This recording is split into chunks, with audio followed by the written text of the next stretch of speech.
Holy shit. Good afternoon, everybody. How's it going? It's Sunday, and I'm here with Rasa and our very special guest, Mr. Colin Blanchette down there. We're going to be talking about Die With Your Mask On. We're going to be talking about fanographics.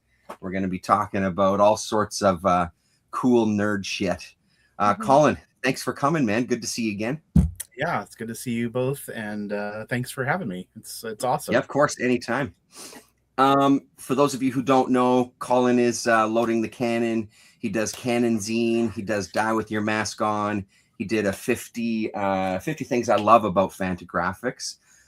He's been a YouTuber for quite a while, and one of those, as I always tell him, one of those rare occasions where someone from the comic book YouTube world said, I want to publish something, and actually following through with it. It was originally supposed to be one issue, and it exploded from there. And yeah. I see Canon on like even Michelle Fife's Instagram, I think is what you posted the other day. Yeah. Him of Copra fame. So, Colin has been publishing like crazy. Noah Van Sciver book, I think, was one of the other ones too. Am I missing something, Colin? The only other thing that is unavailable, well, I'll show the Noah book real fast just for anyone who would. I believe copies of this are still available at atheniumcomicart.com. Athenium is his rep.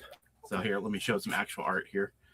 But yeah, so tons of his, kind of original art presented, some nice color pieces. Oh, yeah, amazing. So yeah, this was we put this together. We don't really know what we're doing, but we made a book.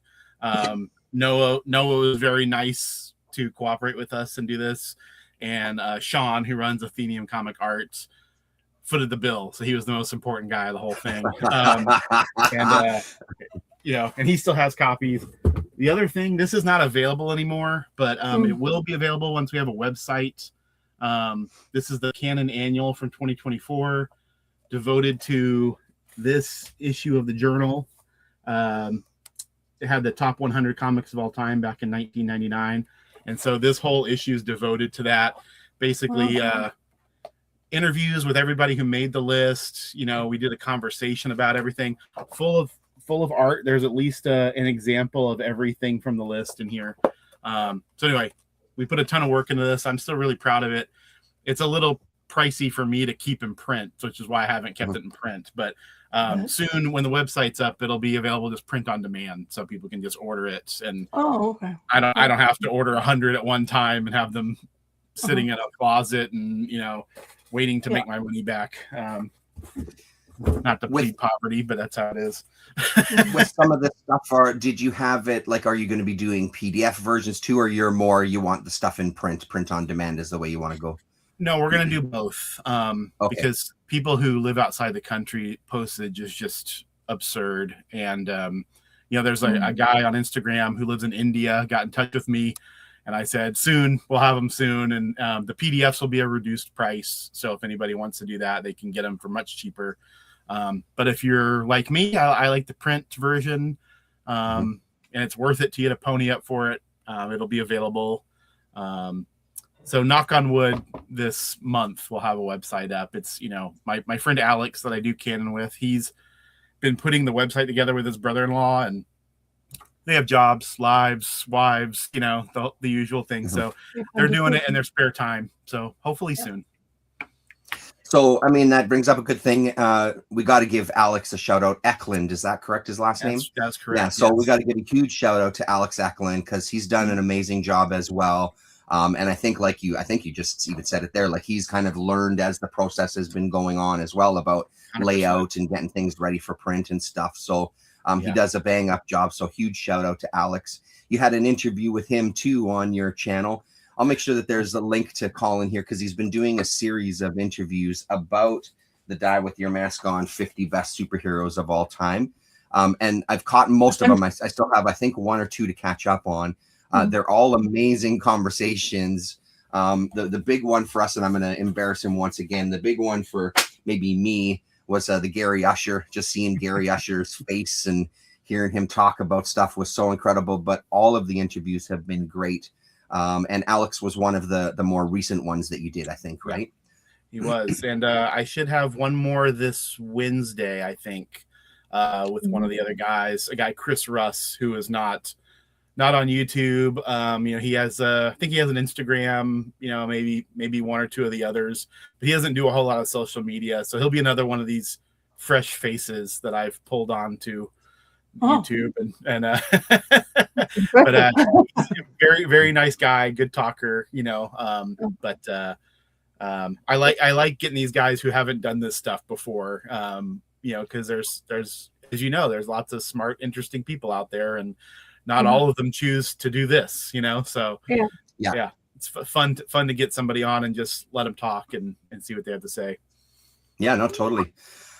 So before, I don't want to just filibuster too much here, Rasa. I don't mean to keep you out of this, but before maybe we get into the superhero talk, I would like to hear, maybe give us, I think most of the people that watch this probably know you, but on the off chance one or two people drop in because their algorithm is all fucked up and somehow my video come across their stream. I know, and all of us know, that you're working at Fantagraphics. Can you just give us a very brief, you don't have to go into detail, because I do want to get us to this and talking about what you did this weekend. Okay, so I've been at Fantagraphics for about 1.5 years. Before that, I was just sort of going in there and hanging around, I guess just trying to make my face familiar enough that I would get offered a job. So I'm the inventory manager. The whole office is in a big house. The upstairs has all the editorial. Downstairs is kind of the business part. Half the downstairs is the library, has all the archives, and the other half is the basement where like the accounting is and customer service is, and I'm inventory manager. Basically, I'm just, if books need to go to Lunar, or in the old days when they went to Diamond, I would take their order and get it sent to them. If authors need books for signings, things like that, I help send them books. Or if they just want stuff for their own stock, can I get 10 more copies of this? I deal with that. And I deal with shops who are putting on events. So yeah, it's a lot of emails and spreadsheets. It's not, I'd say it's not glamorous, but it's pretty fucking great. I love it, so I do like being there. I can just walk up the stairs and there's the brand new books and people are working on stuff and you can talk to people. So, my bosses are right up there. Gary Groth and Eric Reynolds are just right up the stairs. So it's a really cool place to work. Just as a workplace, it's a really cool place. But then also for me, obviously it's Fantagraphics. So I get to see really cool stuff, and you never know when there's just going to be random things around because they're working on something. The other day I went up there and there was a stack of original art. I'm still not really sure why it was there, but it was Gary and Eric and another guy were looking at this stack of art that was like this, and it was all like 70s Marvel, like Conan covers, Gil Kane. We are doing Gil Kane books, so maybe that was part of the reasoning. I don't know, but I think it was just, I don't know why it was there, but it was really cool just to stand there and watch them go through it. So shit like that just shows up. Sometimes there'll be a box of stuff will get arrived and you'll be like, what's this for? It's like, oh, well, we're working on this book. So we had to order from our friend Lone Star, ordering a stack of old, Marvel Westerns or something because they're doing research. So it's just cool. You run across cool random stuff all the time. They've been in that house for more than 30 years. So like 35 years. So it's not only is it Gary's lifetime accumulation of random stuff, but it's also the company's random accumulation of random stuff. Right. And it is random. Yeah. Early on, I remember when you started there and you were doing like some organizing in the basement and stuff, and just telling me about, the stuff that they have. It's Gary's personal collection, as well as stuff that Fantagraphics has published over the decades. And it's amazing, man. I think it's fantastic. Hello, Dan Elson, saying that he just watched your 31 Days of Comics videos. Congrats on the Fantagraphics job. That sounds awesome. Thanks for being here, Dan. Nice. Thank you. So I guess maybe for all of us, I know Rasa, like for you, Fantagraphics and just comics in general were something that you didn't necessarily grow up in the same way that some of us other did. But No. talk to us about kind of like, you know, your exposure to Fantagraphics and stuff, and then we'll go to Colin. The Fantagraphic stuff is basically, I think you, Terence, are the most influential on that part, because I mean, we communicate for more than a decade now. So Yeah. from that point of view, definitely wherever you expose yourself. And of course, I've always been curious to see what the company as the sound of the company's name is great. So it's really appealing to go and look at. But since, as I say, we start more chatting like the Sunday chats, and as I call it, comic therapy, I've been going to libraries a lot, and the library, thankfully, had lots of Fantagraphic books for you to explore without you being afraid to touch. You know what I mean? So it really opened my mind to a lot of things which I never would be courting on beforehand. I've never leaned towards that side because, like Terence was mentioning beforehand, I was growing up with more cartoon comics than comics itself. My mom actually was forcing me to, apparently, she just like told me recently in recent years that Donald Duck was my one thing I was actually had attention to. And then we in Europe, all the that kind of part of Disney's kind of characters were in comic format, and it was very much more available. But don't forget, because my country, I'm from Lithuania, so my country was occupied by Russia. So by the time I was around maybe 12 to 13, I was kind of more readily available, stuff like that for me, rather than like really early in my like, you know, like I've never even been to comic book shops, nor I knew it of existence until I actually came to this country, UK, which has already been like 20 odd years. So that's how I got exposed to comic books. And then I started reading comic books is by chance, started watching YouTube videos. And then I went, of course, superheroes first, DC and Marvel first. It seems to be this is what the most recommended was. And I was kind of comfortable with that also because I knew X-Men, so Marvel was really easy for me. I knew Turtles because of the animated ones, and so that was my first thing. Like, okay, what are the Turtles? Because I know there should be some of that. So, and then of course, like I said, because the longer you read, the more exposed you become.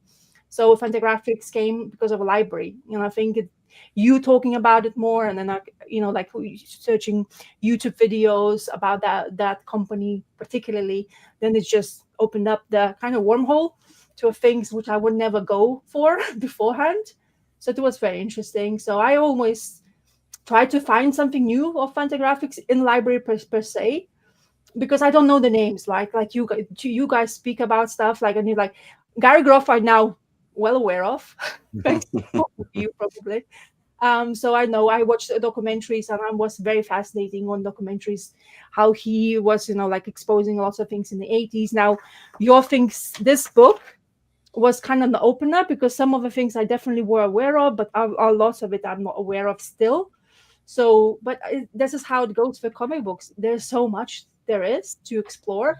And I feel like I am the needle in a haystack, and I need to somehow, get out of it, but find everything whatever I want to read, and it's very difficult to do so. So yeah, but yeah, thanks to you guys, this exposure is much more like open my eyes to things much more cooler than superheroes only. Yeah, for sure. I mean, I think it's like anything, right? Like having a wide taste is going to be way more gratifying, I would say, instead of just finding one niche and just going with that. Exactly. Yeah. But for me, like Fantagraphics has been around in my life for a long time, since kind of the 90s, and I think, or early 90s even. And I think some of that was once I discovered, I've told this story before, but once I discovered that you could ask the comic shop guy to see the box of comics that were behind the counter, because I would have like Freak Brothers and all sorts of oddball titles. Once I found that little niche, that just exploded things. And I remember buying like 8-Ball #1 off the rack. I remember buying Hate #1 off the rack. I was big into Neat Stuff and Pete Bagg stuff. I was a huge Jim Woodring fan. Like when I discovered the magazine size Jims, I don't think I was there right from #1, but somewhere in that run. That was life-changing. Like Jim Woodring specifically for me is one of those artists that was really mind altering and eye opening to what else. And then as I dug further into Fantagraphics and what we could get up here in Manitoba, which was quite a bit actually, and especially in the 90s when I remember the racks having more of that kind of stuff on it. Yes, it was still dominated by Marvel and DC and stuff, but you could find Fantagraphics titles. And it just was, there was so much to kind of discover. And even now, you know, when I go, I'll still find stuff from Fanta that I didn't know that they did. And then, of course, you know, the rediscovery of like the Eros comics line that we've talked about before, Colin. I mean, some of that stuff was just fantastic, as filthy as it is. Sure. So, I mean, that's kind of what it is for me. Colin, your experience with Fantagraphics and just independent comics? Sounds similar to you. You're a tad bit older than I am, so you definitely came in. If you were getting 8-Ball #1, I think 8-Ball #8 was the first issue I picked up, and I was probably a little young at the time. You know, not that I couldn't understand it, but I certainly wasn't grasping how good it was. You know, that took probably a few more years. But yeah, you're right. In the early 90s and the mid 90s, you go into a comic shop and there wasn't so much stuff. So they carried these other companies. Now it's like there's so much DC and Marvel and Image that for most stores, they just, you know, they're gonna order what they know is gonna sell, basically. Yeah. And so now you just don't find the stuff unless stores are really committed to it. But yeah, so I pretty much as soon as I discovered Fantagraphic stuff, I was trying it, picking it up. It was probably the mid 90s when I really started actively searching things out and becoming a fan of guys like Peter Bagg and Dan Clowes, and then later the Hernandez brothers. And the Comics Journal, as anyone who's listened to me for more than 5 minutes or has read my zine knows, I became sort of obsessed with the Comics Journal. And still am, you know, especially the older journals, which are so much fun to read. Still, like it's amazing. You pick up a random comics journal from the 80s or 90s, and there's so much stuff in there. There's great interviews. The letters columns are just brutal arguments all over the place. People are just out of pocket saying whatever they want in a way that people don't do anymore. They just don't talk that way anymore. And just really good writing too, really good writing about comics in a way that when I first saw an issue of the journal, I didn't know what the hell I was looking at. You know, I mean, if all you've read is Wizard or something like that, and you try to read a journal back then, you're like, what the, I've never even heard of Charles Burns. I don't know any of these foreign comics. I don't know any editorial cartoons. I don't know any of this stuff, you know? So it's something you can like grow with over the years, and you learn from it. And then as you go back to it later, you're like, now I know something about this subject. And now I've read comics by this artist, whereas before he was just a name, you know? But yeah, I think, you know, probably because of the way I post online or, you know, even stuff in Canon, people think that I am sort of Fantagraphics obsessed. I'm not really. I love the company, and I'm thrilled to be working there, but I've love all kinds of comics. You know, I started with Archie and Mad and G.I. Joe and Alf, and then worked my way up the normal progression, reading, you know, Marvels and DCs. And I've always kept a wide net, you know.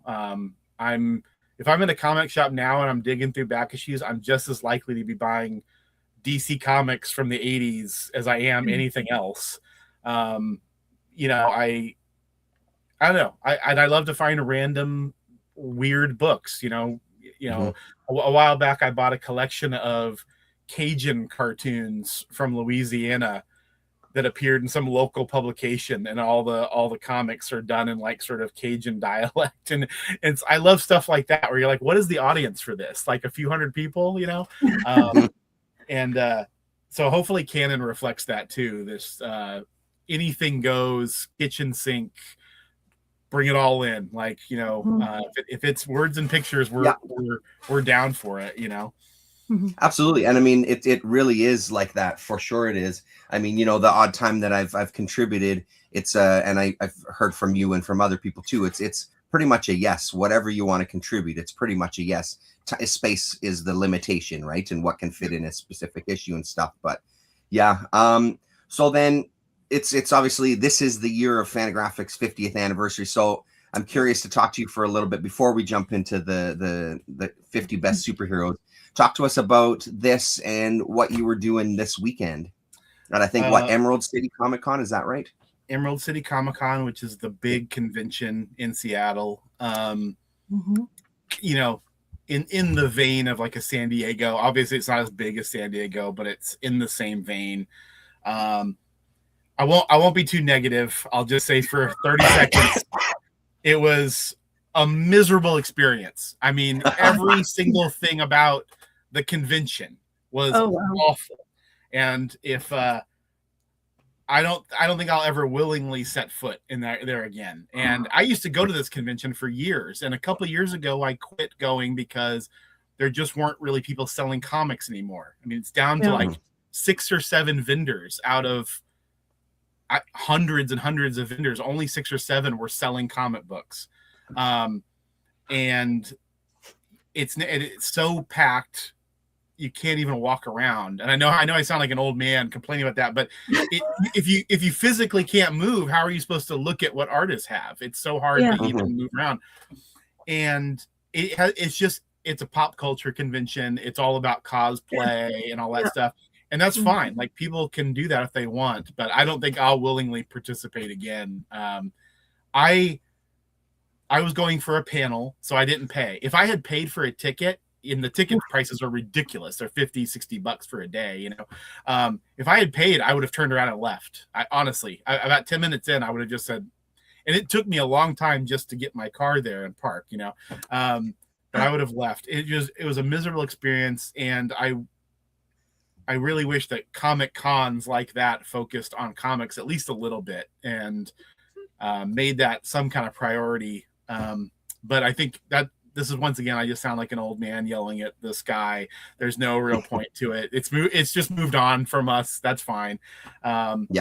People can go get in line to see William Shatner, who was there yesterday. But if you want to find comics, it was pretty slim.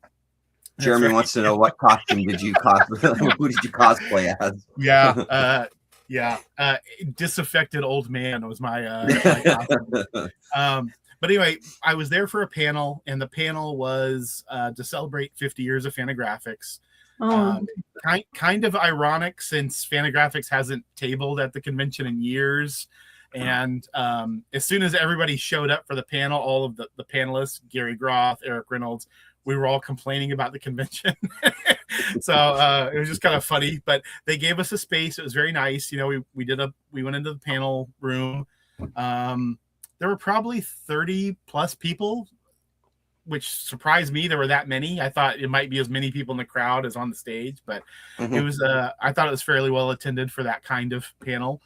And it was a big panel. There were 6 people up there besides me, and we only had 45 minutes. So I did prepare, but I knew we wouldn't be able to talk very much.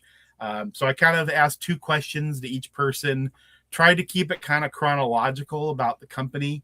And I think it went well. And my friend Alex Eklund, who you mentioned earlier, he recorded it for me.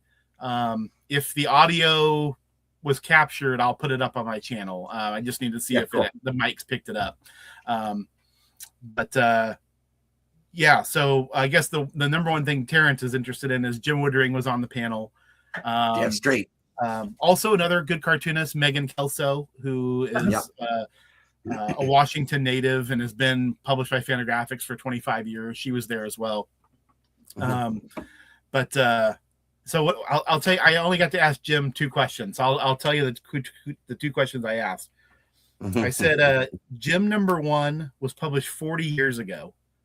They had been publishing alternative comics for about 4 years. Did it seem prestigious to be published by Fantagraphics at that point, or was it still new? And were you aware of the other cartoonists being published? And he said, yes, he was very aware of what they were publishing, and he was thrilled. He had been putting out his own zine called Jim, or the Book of Jim, but there weren't comics in it. It was basically just drawings and his random thoughts about his life. And Gary Groth told him, I really like this. If you had comics in it, I would publish it. Oh, wow. And so he said, okay. And he did it. And he made a comic and they put it out, and he also said that for years, Jim was the lowest selling Fantagraphics title by far. Crazy. Yeah, wow. And he says, and they stuck with me. And so the next question I asked him was, why do you keep working with Fantagraphics? It's been 40 years. And he said, they stuck with me when nobody wanted anything. And he said, I appreciate that. I consider these guys to be my friends as well as my publishers, but just a two-way loyalty back and forth. So yeah, there you go. Well, that seems like one of the things with Gary and Fantagraphics, right? Like just incredibly supportive of artists, even if it's not necessarily something that's that they're loving. You don't have to love everything that you publish, but just that being supportive of all sorts of artists and helping them publish books, and even if it's single issues or a collection or whatever it is, right? So that's amazing to hear. That's fantastic. Yeah, in that Fantagraphic zine, sorry, just real quick, in that Fantagraphic zine, I talk about Palestine. Palestine is now the second best-selling book in the history of the company. But when it was coming out in issues, they could not give it away. I mean, oh wow, it was probably losing money by the end or close to it. It was just nobody cared. Nobody wanted to talk about Palestine, especially as a single issue in comic shops. Can you imagine how many comic shop owners wanted to carry that shit? And because the guy who used to do PR for Fantagraphics, Larry Reed, he manages the bookstore now. And so I get all kinds of stories from the 90s from him about that era. And he says, yeah, you would cold call these comic shops and they would just say, Palestine. Nobody wants to read that. Nobody wants to see that. If they even knew what Palestine was, of course. Yeah, right. But they stuck with it. I mean, and it happened to pay off in this instance, but there's lots of other comics they've put out knowing weren't going to do well, and they did it anyway because they wanted to put out stuff they believe in, Yeah. I mean, giving people the voice, right? So amazing. So the main reason we're here, the 50 best superhero comics, which is always right out of the gate. Or sorry, 100. Sorry, 100. Twice as good as 50. 50 was Fantagraphics. Yeah. He's cutting half. You know what he agrees about? It's like half is shit. Your folks, it's so bad. It's a 50, not 100. That's right. Right out of the gate, half is legit. The other half of this list is bullshit. That's right. I guess that's the most contentious. That's the biggest thing, right? Not contentious. That's a horrible word, but that's one of the things. When you're making a list of anything, obviously there's things. Obviously, human beings, their tastes change sometimes. So let's just get all that and push that to the side. But this is the 100 best superheroes. Period. Sure. So I mean, just tell us about how this came up and what the initial kind of process and idea was. Well, I mentioned earlier the Comics Journal's 100 list from back in 1999, and then I did that a whole insane issue devoted to it. And so Alex and I were just talking about, well, maybe we should do our own list, but a more manageable list. I wouldn't want to do an all-time list. I thought, superheroes would be kind of interesting. And one of the Canon guys, Chris Russ, who I'm hoping to talk to in a couple days, he said that, in a weird way, superhero readers have done a better job of canonizing their great works than things like alternative comics or underground comics. Because superhero fans argue about everything all the time, and that it's there's that's good, right? Because it is dialogue, even though sometimes the dialogue isn't great, but they're always kind of talking about what's better, what they like more. Here's why I like it, and that stuff's popular. So more people, everyone has a chance to read Watchmen or Dark Knight because, like as Rasa said, you can go to the library and get that stuff. It's not like this isn't like when I was a kid. If you wanted to read old issues of Iron Man, save up your money and hope you can find them, because that was the only way. They weren't in books. You couldn't find them that way. But now 30 something years later, they are all collect. I mean, pretty much everything's available. If money and time and space isn't a problem, you could pretty much get all the Marvel and DC stuff you could handle, and a bunch of the independent stuff too, right? So, so we talked about doing a superhero list, and pretty much the whole reason we did Die With Your Mask On was for me to do this list. It really, all the stuff that's been in Die With Your Mask On, I would have run in canon. We had superhero stuff before. I would be fine to have superhero stuff again, but I thought I don't want to run this 100 list in canon. I'd like, it's a little too fanboyish, honestly, to do that. It would have just seemed weird and out of nowhere. So once Rick Veitch agreed to be interviewed for the first issue, I thought, let's spin this off. Let's do a superhero zine. We'll get Rick Veitch, and then we'll do this list. And we had so much stuff for the first issue that I decided to split Die With Your Mask On 1 and 2 and just into 2 issues. And then we were working on the list kind of the whole time. And I reached out to people, asked for lists. Some did, some didn't.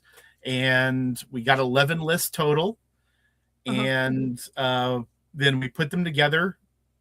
Alex and I and Chris Russ, we were sort of the editorial board, We made a master list. Most of it was math based, like if you were number 1, you got 100 points. If you were at 100, you got 1 point. So the total, the highest number you could get would be 1,100 points if everybody put you at number 1, which didn't happen. And then we would just, if there were ties or things that were really close, we would make editorial judgments, but we didn't do a whole lot of fudging. And yeah, so we put the list together and we tried to be as objective as possible. Obviously we all made lists too. So you have your favorites you're arguing for, but there was no point where we said like, well, I like this and I'm the only one that voted for it, so it's getting pushed on. We didn't do any of that. It had to be on multiple ballots to get on the list. And I think the final version is a version that we're proud of, but nobody's 100% happy with it. And I think that's how you know it's a good list, right? Because there's stuff you're like, I don't like that comic, but 5 other people did. So here it goes. And, and that was very important to me for it to be objective. And even though I know it's ultimately a very silly exercise, I really enjoyed it. I thought it was fun. And I thought, no one's read everything. No one's read all this stuff. It's impossible. But the people I asked were all people who had read a bunch of comics, didn't read just superhero comics. I thought that was very important. I wanted people who had read other stuff. Even if superheroes are their favorite thing, I wanted them to have been people who've read an Underground or, manga or some Euro stuff. There you go. Damien, still trying to get you on a chat as well. He's the last guy I need to schedule. But there you go, Damien. You've been called out live stream. Calling you out like old wrestling style. I'm calling you out. But so anyway, that was the whole project. It was just kind of something fun to do. But like I said, I'm proud of it. When we went online and looked for best all time lists, they were pretty awful, pretty dreadful.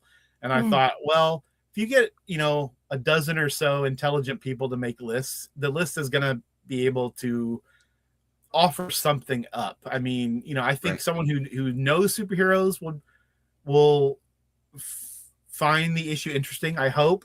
And if you don't know, then I think it's a pretty good guide to stuff you can check out and enjoy and kind of give you a range of good materials. Oh, God bless you, Damien. That sounds horrible. Yeah. Just a quick Jeremy saying Sacco once asked Kim Thompson whether Fantagraphics might collect Palestine in single volume one day. Yeah, we could do that, or we could throw money off the Space Needle by the bucket. Yeah. There you go. Yep. And it's now available in a nice hardcover, being reprinted continuously. Wow. So Rasa, I guess I don't know how to kind of go for. I want to get us to one more thing with Colin, Rasa, and then you jump in. Yeah, go. Don't worry.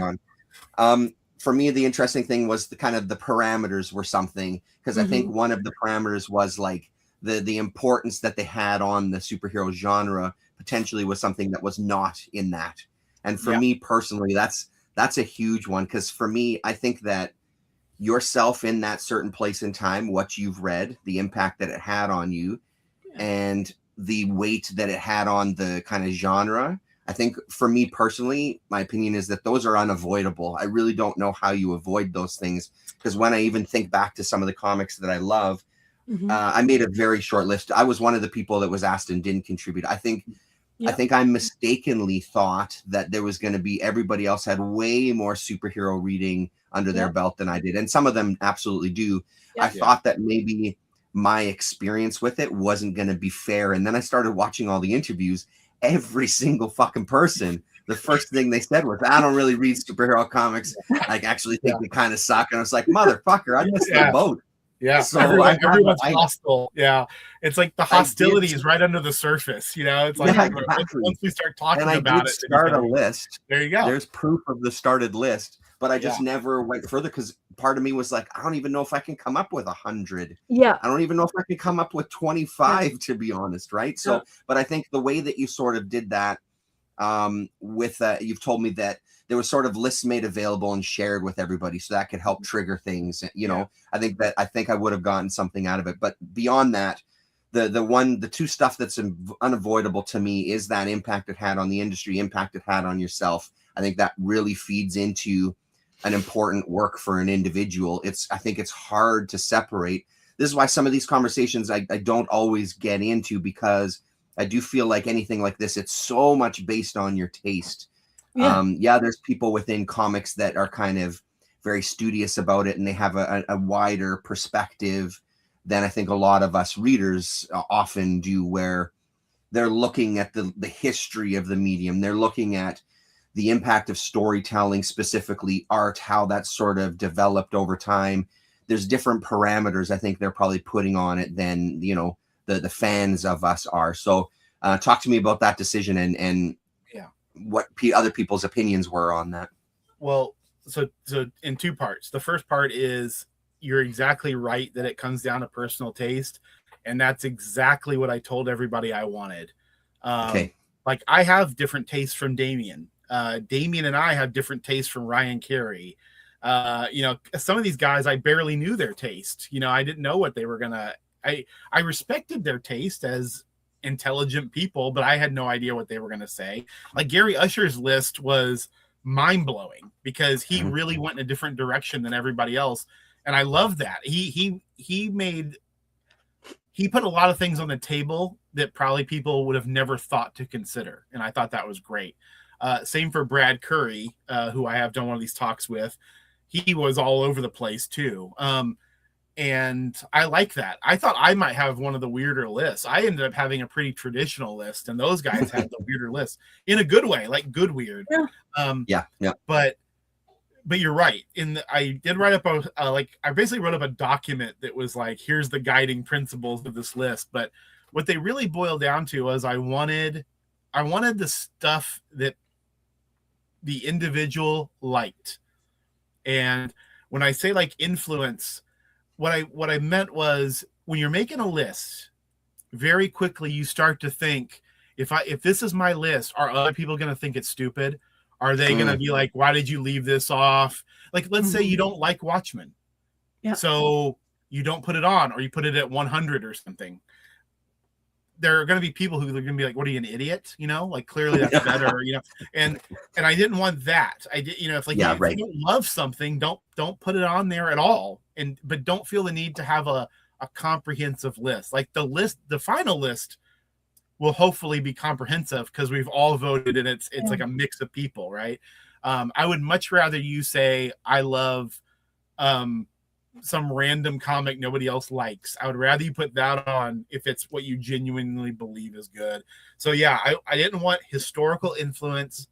I didn't want sales, you know, popularity. I didn't want influence as far as like, because if you're just doing influences, you would just put like Action Comics #1 and Fantastic Four #1, you know, but like that, nobody really thinks those are the best. I don't, you know, those are just, yes, everything came out of them later, but they're not the best comics.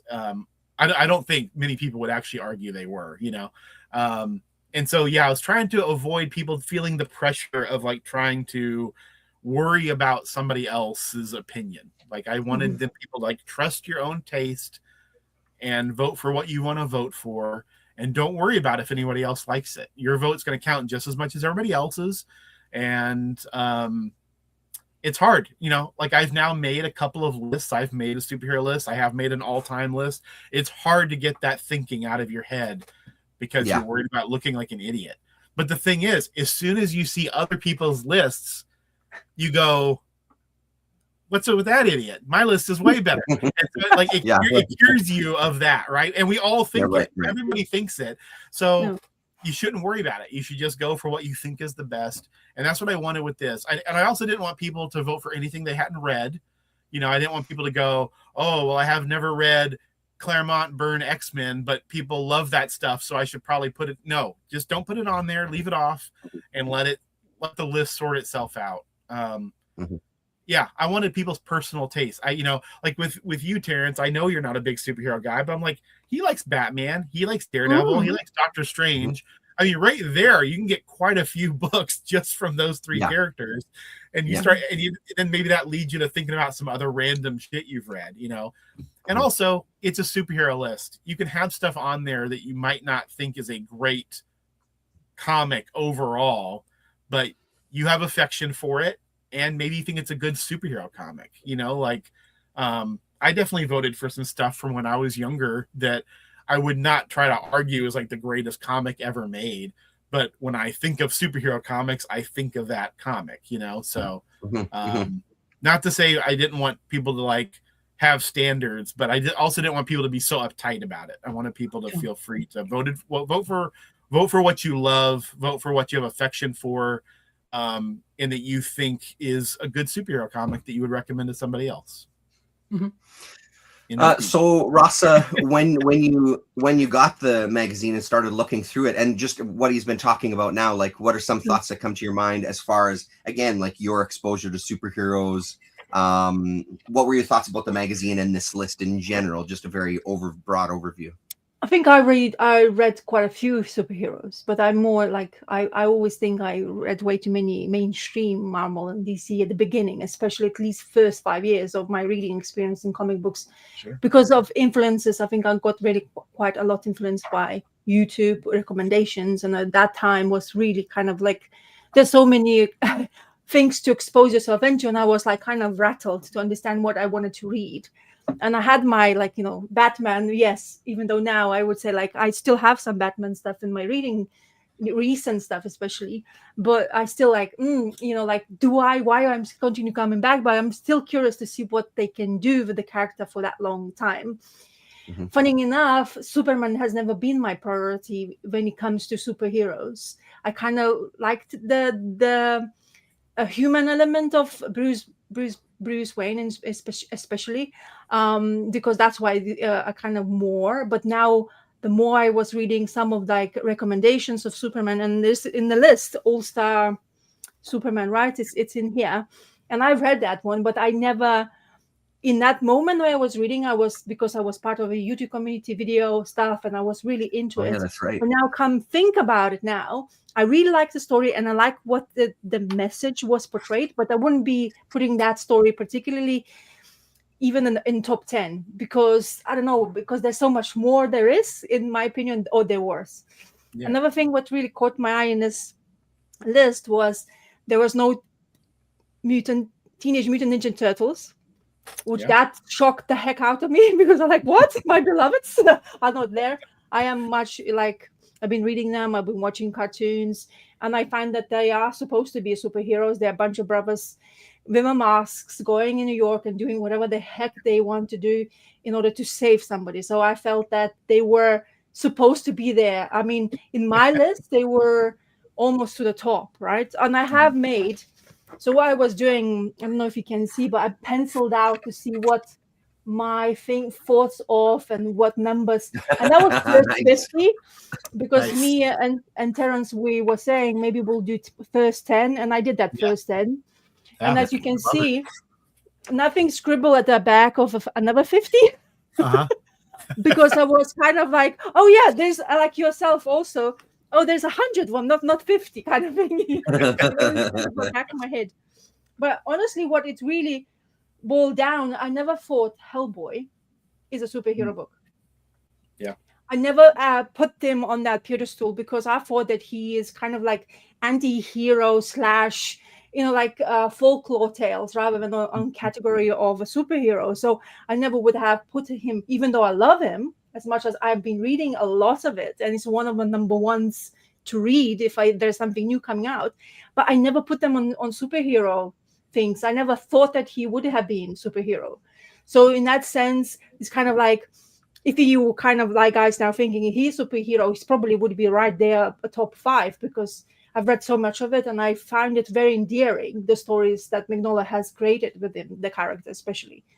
So that's very interesting. And another thing, just to mention, I will tell you how much. Go ahead. Yeah, keep going. Keep going. But Invincibles, by Image, has not been in your 100 as well mentioned. And I found that this is the most long superhero series I kept up with. It's in there. It's on the top 100. Is it? Did I miss it? Invincible is Did I miss it? Because I was thinking I didn't. It's number 52. 52. Oh, there you go. 52. Wow. It's in there. There you go. It is. So yeah. I was thinking, like definitely, because I highly recommend for people then thinking about superheroes and alternative, like what can you recommend of that genre? Invincible always comes to me in mind first, because I think Kirkman did really, really fantastic work with him, and now the animated series kind of blown the comic away a little bit because people are watching it now and recommending that as a thing to consume rather than material. And it's like 70 odd issues, which were honestly, as crazy as it went from like proper intensity to lower points and excitement. So I thought I would have definitely put that in the first 50. So it would be much higher in my list. Yeah. In that sense. So that's what. So it's an interesting page to flip to, that double page. So you have Silver Surfer Parable at 54, Stardust at 53, Invincible at 52, and Mr. A at 51. And I mean, I think like you were saying, Colin, like the variety of taste. I mean, that is a hell of a snapshot just in 4 titles there. Yeah. Much different kind of areas. So how much of what Rasa was saying were arguments behind the scenes about this is a superhero, this isn't a superhero? Was there a bunch of stuff that came on both sides of that, or? Yeah, I was going to say you really touched on something. I told everyone you can define a superhero comic however you want. And I told, what I would tell people is the farther out you get is fine, but you might be the only person that votes for it. Because other people might not, like if you voted for Sandman as a superhero comic, you're probably not going to get too many people going to vote for Sandman. Yeah. It's funny you talk about the Turtles. I agree with you 100%. I did not vote for them because I've never thought of them as a superhero comic. But I totally admit that you can argue they're a superhero comic. I mean, 100%. But I guess I've always thought of them as ninjas, and right. But the thing is, you're right. All these characters, if you really start thinking about them, I mean, G.I. Joe and Transformers are basically superhero comics. I don't think of them that way because I was a kid and I thought of G.I. Joe as like the army, but they're not. It's all guys in different costumes that have different specialties and abilities, and they're fighting basically supervillains, So I left that open. People could really vote for whatever they wanted. And I do think that like the Turtles, if there are a couple different voters, it probably makes it. I think only one person voted for it, which was now is very surprising. I also didn't vote for Hellboy because I honestly haven't read enough of it to, I had no problem with them being on there, but it wasn't something I've interacted with enough. I did vote for Invincible. That I have read Invincible and I really enjoyed it.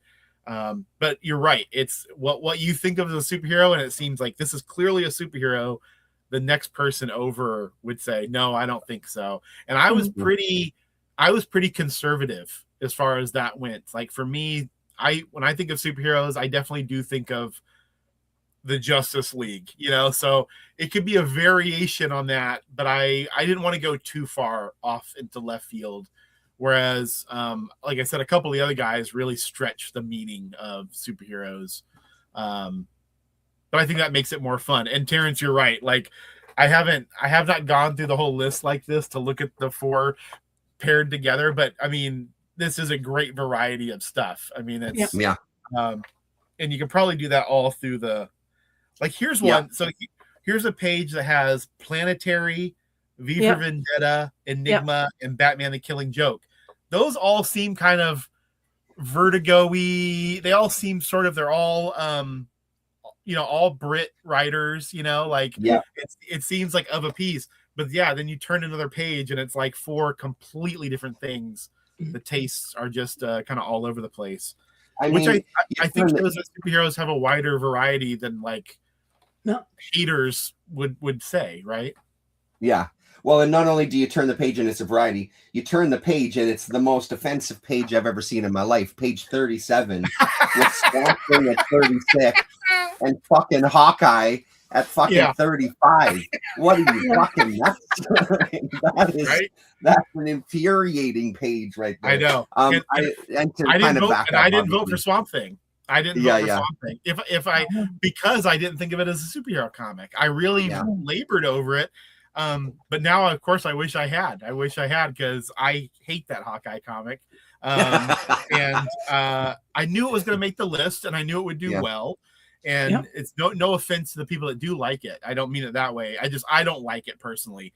And, but it being right above Alan Moore, I love it. It's like, it beats Alan. It's in between Alan Moore and Dan Clowes. So it's like 2 of the best people who've ever lived, but like, even the next one, Dan Clowes, is 34, and right below it is New Frontier. That's another comic I don't like, so but that's part of the fun of a list. You can go through and have, arguing about it is most of the fun, to be honest. So I mean, I'll just also say when Hawkeye came out, I was reading it and I was enjoying it. It probably would have made my list, but it probably would have been at like 99 or 100. Whereas Swamp Thing for me is like, Swamp Thing is a top 5, and I would say that in my mind that is a superhero book. I know, and especially the early issues. I've been in some live streams with people about this as well too, and one of the things on that rereading preparing for those live streams was when they did do the shots of like superheroes, you were seeing from like knees down, they were out in space, they were looking down on the planet. Like it's such a good critique of superheroes as well too, where this guy is down on the ground so much he's literally made from the earth. That's how down to earth this fucking guy is, right? So and then New Frontier, my taste on that. I love Darwin Cook, and New Frontier would have been high on my list as well too, because I'm just such a fan of that illustrative style. Rasa, anything else that jumped out at you from the list? I'll tell you. I want to tell you like what my idea of top 10 at least is. So Turtles will be number 1, surprisingly. About 5 to 10 years ago, I probably would tell you would have been X-Men with Byrne and Claremont, because I'm such a fan of I was growing up with the cartoons, and those mutants were like almost like family members, like really comfort things. And when I started reading and collecting them in single issues, they really were like something I was concentrating on, and I'm still, I think, really majority of what I was really like concentrating on collecting was the X-Men books, and Canny X-Men were like almost my number 1 priority. So I put Turtles number 1, but to surprise myself also, not that it's surprising, I know how much I like that story itself. So New Frontier would have been number 2 for me straight away after. I couldn't place X-Men whatsoever in. I put them, my X-Men were number 4, and I was like still debating whether, and then I was like, but Darwin Cook in that New Frontier book was something which were not only his art style, which I like, but I think is the way he was representing Wonder Woman, what really captured my eye more than anything else. And I actually just realized that I consumed this kind of like the story, especially like animated. I watched that movie like probably the most I've ever watched an animated movie. Like I've seen it maybe 10 to 15 times. And I still to point find something really new and expressive. Another really fascinating thing while mentioning what I didn't see, Green Lantern stories by Jeff Johns wasn't even mentioned in top 100, which is actually really fascinating because the following of Green Lanterns, and especially of his writing, Jeff Johns, I know, like, because for example, I really like reading his work, and I'm just recently actually properly exposing myself to his run, like in like big format. It takes me a while, but I'm not rushing into it. Green Lanterns is like comfort more than Batman, for example, in DC universe for me. So Green Lantern is always if I wanted to choose something, I would have reading. And Jeff Johns doing that run is something always been talked really highly. And when I start reading it, I kind of recognize why. So very surprising on that. I would have put Green Lanterns in the top 100 for sure. I'm not sure if it would be making my top 10 list, because there's just so many of things I'm thinking of. Of course, it does really help now seeing this list by you creating it, because when I was asked, which I didn't do the list, and I'm in a way like we were saying to Terrence, like, there's more, it has to be more kind of things. There should be something more than that, but I didn't, because I was really flabbergasted, if that's the right word, because I could not think the first 10. I was like in that moment, because now actually lately I've been more exposing myself away from superheroes and more into the world, like we talk Fantagraphics and all that stuff, and the independence, because I find it really fascinating, the stories they can write, and you expose yourself into, rather than you're a superhero book lately done. So let me see if I can actually read what I'm writing, man. Because I keep changing the list like rapidly. It was like, oh no, I can't put this one above that one. That doesn't make any sense. Yeah. So let's see. Let me see. Okay, so where is number 5? Who was your number 3? Batman Year One by Frank Miller and David Mazzucchelli. I can honestly tell you the story was great, but I think what really made me concentrating on that would be my vote in my top 10 is the art, because that one was just mind-blowing. Nothing as easy as that was looking to see, and it's like refreshing, the busy panels and stuff like that. And I think that's what I would say I would have voted for more. Of course, the writing was great, right? It was everything, whatever the story you wanted to kind of expose yourself for the Batman and vulnerabilities and Gordon's involvements. Everything was great in that one. But then and then Daredevil pointed, like, I was like, surely my Daredevil. I mean, I'm very invested in Daredevil stories. And now, which way will I? Rasa, did you say you're number 3, or did you skip it? I don't think you said you're number 3 before you get too far away. Because I think you said 2, which was New Frontier, and then you were talking 4, which was X-Men. But I think you might have missed number. Let me, as I say, I'm trying to decipher my list. Yeah. So I said number 4 definitely was a Uncanny X-Men. Okay. Yeah. So number 3, I think, did I? Oh yeah. So number 3 was my Swamp Thing, but not my Swamp Thing. The first exposure was not Alan Moore's Swamp Thing. My exposure to Swamp Thing was Bernie Wrightson, once again influenced by the art. And I found there's one of my favorite stories. They're very kind of like easy, kind of to get into. I at least felt was when Swamp Thing met Batman for the first time. And the Bernie's idea of how he drew the Batman, even though it was kind of like not really like experimental or anything, but in generally, I think that first Bernie's run in Swamp Thing was like it just sparkles, because Bernie's art, it was something I always wanted to have more of. It was something like I was craving for, and I put first appearance of Swamp Thing, I hunted down, literally was really looking for, and I was like all comic marts I was going to, the first thing I was like, Brad Record. I was like, where is that first appearance of this one person? And I kept asking for everybody. So everybody knew by the time, like third or fourth time I was coming in, some vendors already recognized my face. I was like, are you looking for that's one thing? And I was like, I saw it on the wall, and I stopped there. I was like, I went to my husband. I said, I have to buy this. And I said, this is more than I was supposed to spend on. I have to buy this. So I bought first appearance of Swamp Thing. in that because of the exposure of Bernie's and everything, and I just really got into their character. So I haven't read fully, and I'm honestly has not even attempted Stephen Bissett's run of Swamp Thing, which is a shame because I know it's a lot. There's one thing on my mind to read about in Swamp Thing is that. Okay, so right, number 5. No, what number 6? Oh yeah, number 5. Unfortunately, to my surprise, Doctor Strange goes to number 5. I was always thinking Doctor Strange will go to number 2 in my list because it's like Turtles, Doctor Strange.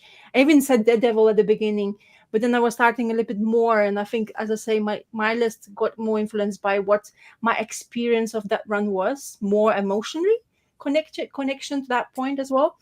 So Doctor Strange made that one. Then number 6 was Neil Adam and Danny O'Neill's run of Batmans. Anything I read by Danny O'Neill, Batman related, I loved, like proper.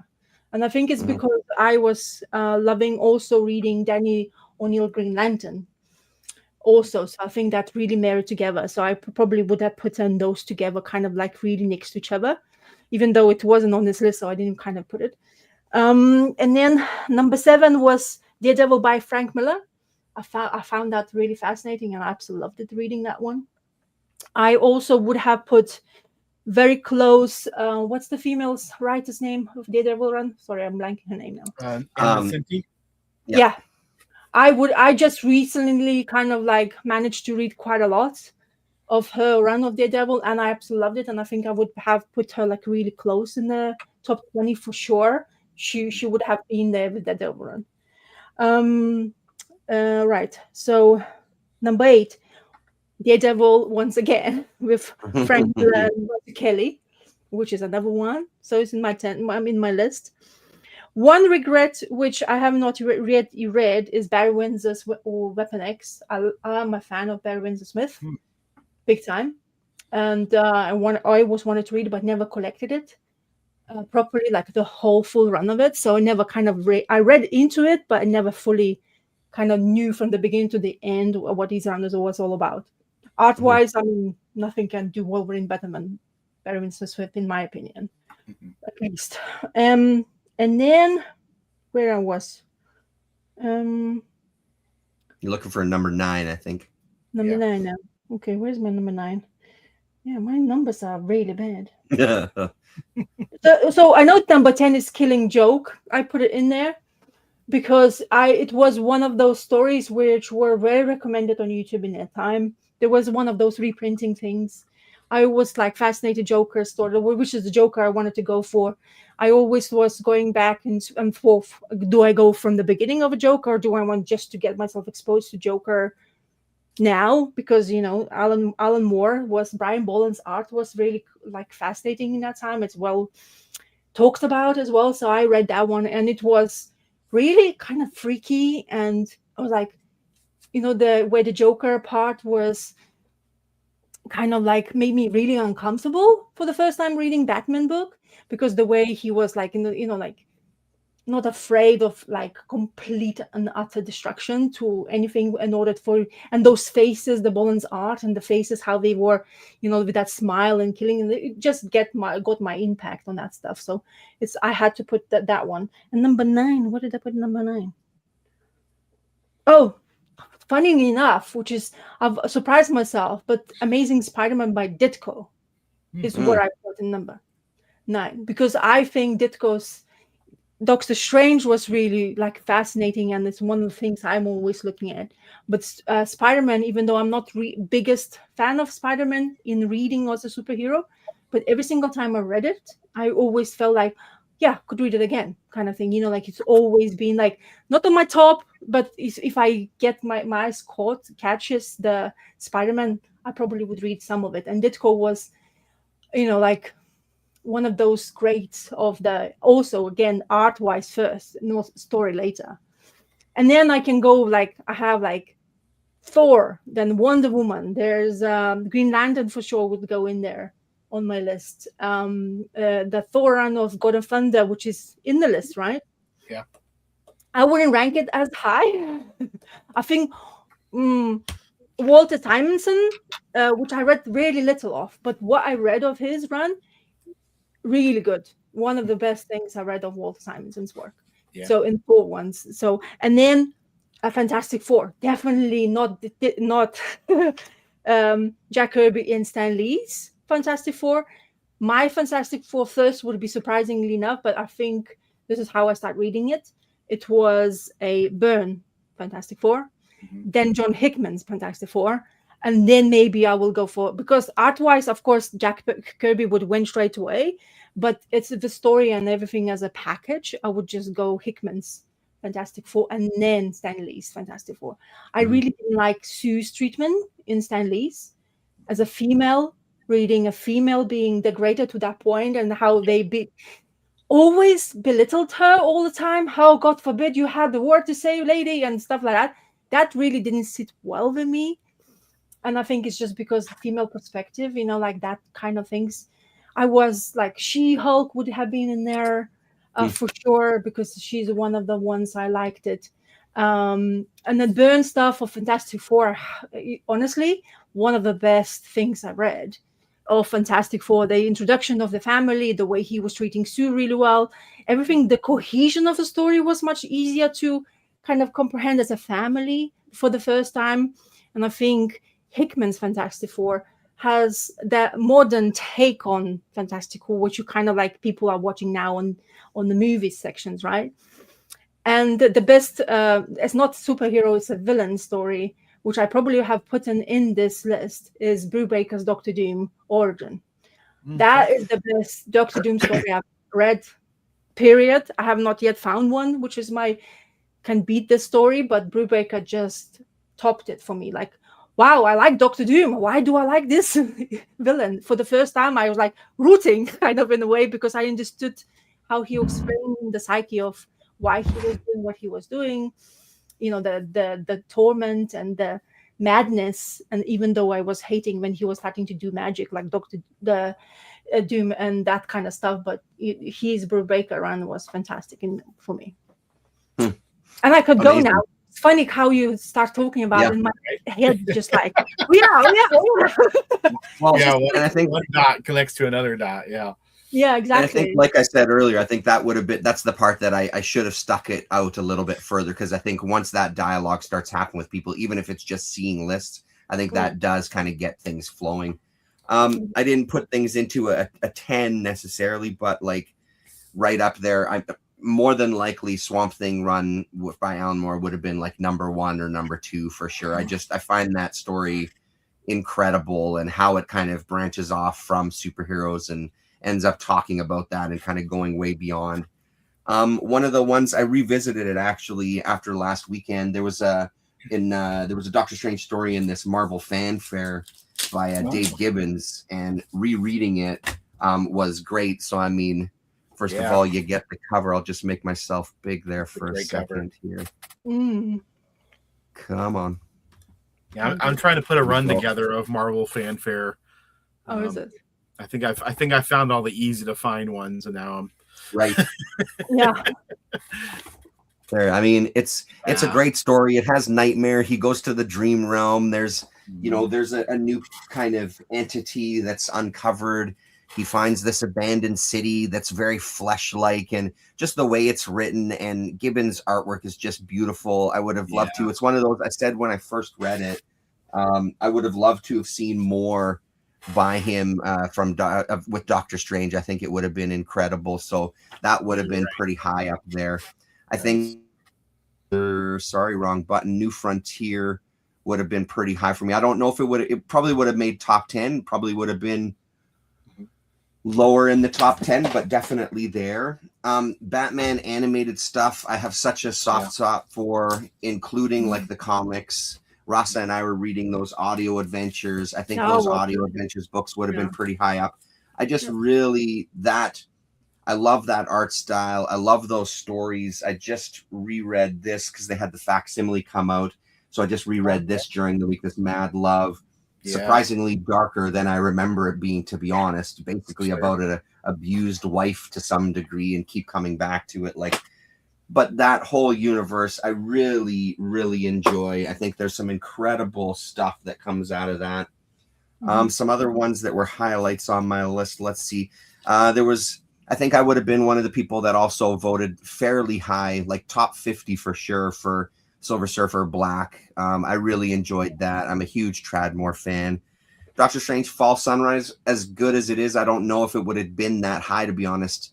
I think that, especially looking back, because I flipped through some stuff, flipping through the Silver Surfer, I feel like my memory of it was a little more of a cohesive story. The story was also really good. The Doctor Strange story was fine, but it was more about the art in that book for me. Yeah. I would have put the collector's item classic stuff probably fairly high because I have that whole run and I love that stuff. I love that it's these reprints and they're still on this old newsprint, and I just find them fun in a different way. And that's where you were talking earlier, Colin, too, of like, is it great storytelling? No, but there's something about those books that I just really love. So if I'm going with kind of like a gut reaction, I think those would have made it up high, but not necessarily because it's the best writing I've ever experienced. It's so great getting to experience some of these origin stories in a floppy format, you know, reprinted mere years after the first issue came out, like I think 3 years ish, something like that. So Black Orchid by Gaiman and McKean. Again, that's questionable. That's a superhero one. That would have been on the edge for me, as if that is. There would have been some Dead Man in there for sure. I love the Neil Adams stuff, but I love the Kelly Jones stuff, like the Love After Death and Exorcism is on the back of my door there. I just really love that stuff. And that for me is about a time period. That's why I say like some of that it's a time period and a discovery, which I think is hard for me to separate. There would have been Spectre in there for sure. The Shade the Changing Man, the Milligan stuff, the Ditko stuff got voted for, but I would have thrown in the Milligan stuff. Yeah. Again, that had a huge impact on me. And that's like, that's Vertigo. That's off the path of superheroes. That's a really kind of transformative book for me. It was so great. The Ted McKeever trilogy of like Nosferatu, the Blue Amazon, and Metropolis with like, it was Batman, Wonder Woman, and Superman. Those would have been somewhere up high. What else jumps out at me? Those are the ones that Spider-Man Fever by Brendan McCarthy would have been up there as well too. FF's big in Japan. There's a Wolverine 2 issues by Das Pistorius that's phenomenal. One's called Revolver, the other one's called Switchback. Those are really great books as well too.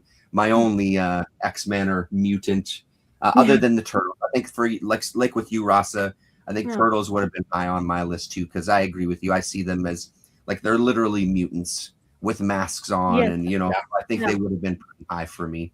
They're using the ninja part as the way of dealing with superheroes, but like to the bad guys as a superhero. But they always going for, you know, helping the guy who can't do it, right? They have the teachings of the dad Splinter, which is. But honestly, I would, because I'm now thinking more about like Daredevil and Turtles, like all the same realm. They should have been, right? They're in the same. That New York area, you know, like they all supposed to be like that, you know, the pool when the turtles became what they were with that goo, and it's like seems to be Daredevil maybe was in that accident and that goo came down and that's where the turtles got exposed into. This is my thought of thinking, so I always kind of like really kind of close by on that ones. Like V for Vendetta, I would rank above Watchmen, like 10 times more. Watchmen got recommended to me straight away the minute I said I'm reading the comics. I read that about 5 years later, because there was so much Watchmen every single year. Like Watchmen, we were printing it, and then I heard stories about this is just keeping the Alan Moore, you know, with the fight of that kind of stuff, and I was like, I can always come back to it. So it's all. I watched the movie first before I actually read the comic book. Because it was readily available, and that's blasphemy for some people if I say that out loud. But this is what happened to me, you know. V for Vendetta, I think Alan Moore just tipped the scales when it comes to writing in my book. That's when I felt like, okay, I don't know what people are talking about, why they, you know, saying, Alan Moore this, Alan Moore that kind of thing. So a V for Vendetta would definitely have been, but I can't put it there on superheroes because I don't think it's a superhero. The same as I can't put Hellblazer, right? John Constantine, as much as love him, even Zatanna is in the magical realm, and she is called as a superhero, but John Constantine is not a superhero.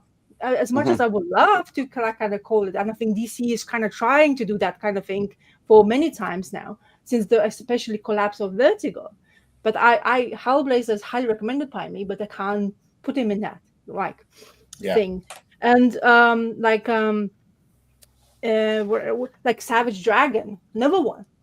I just got myself exposed to Savage Dragon, and I know the people are collecting this 200 or what, like 80 issues now in the run.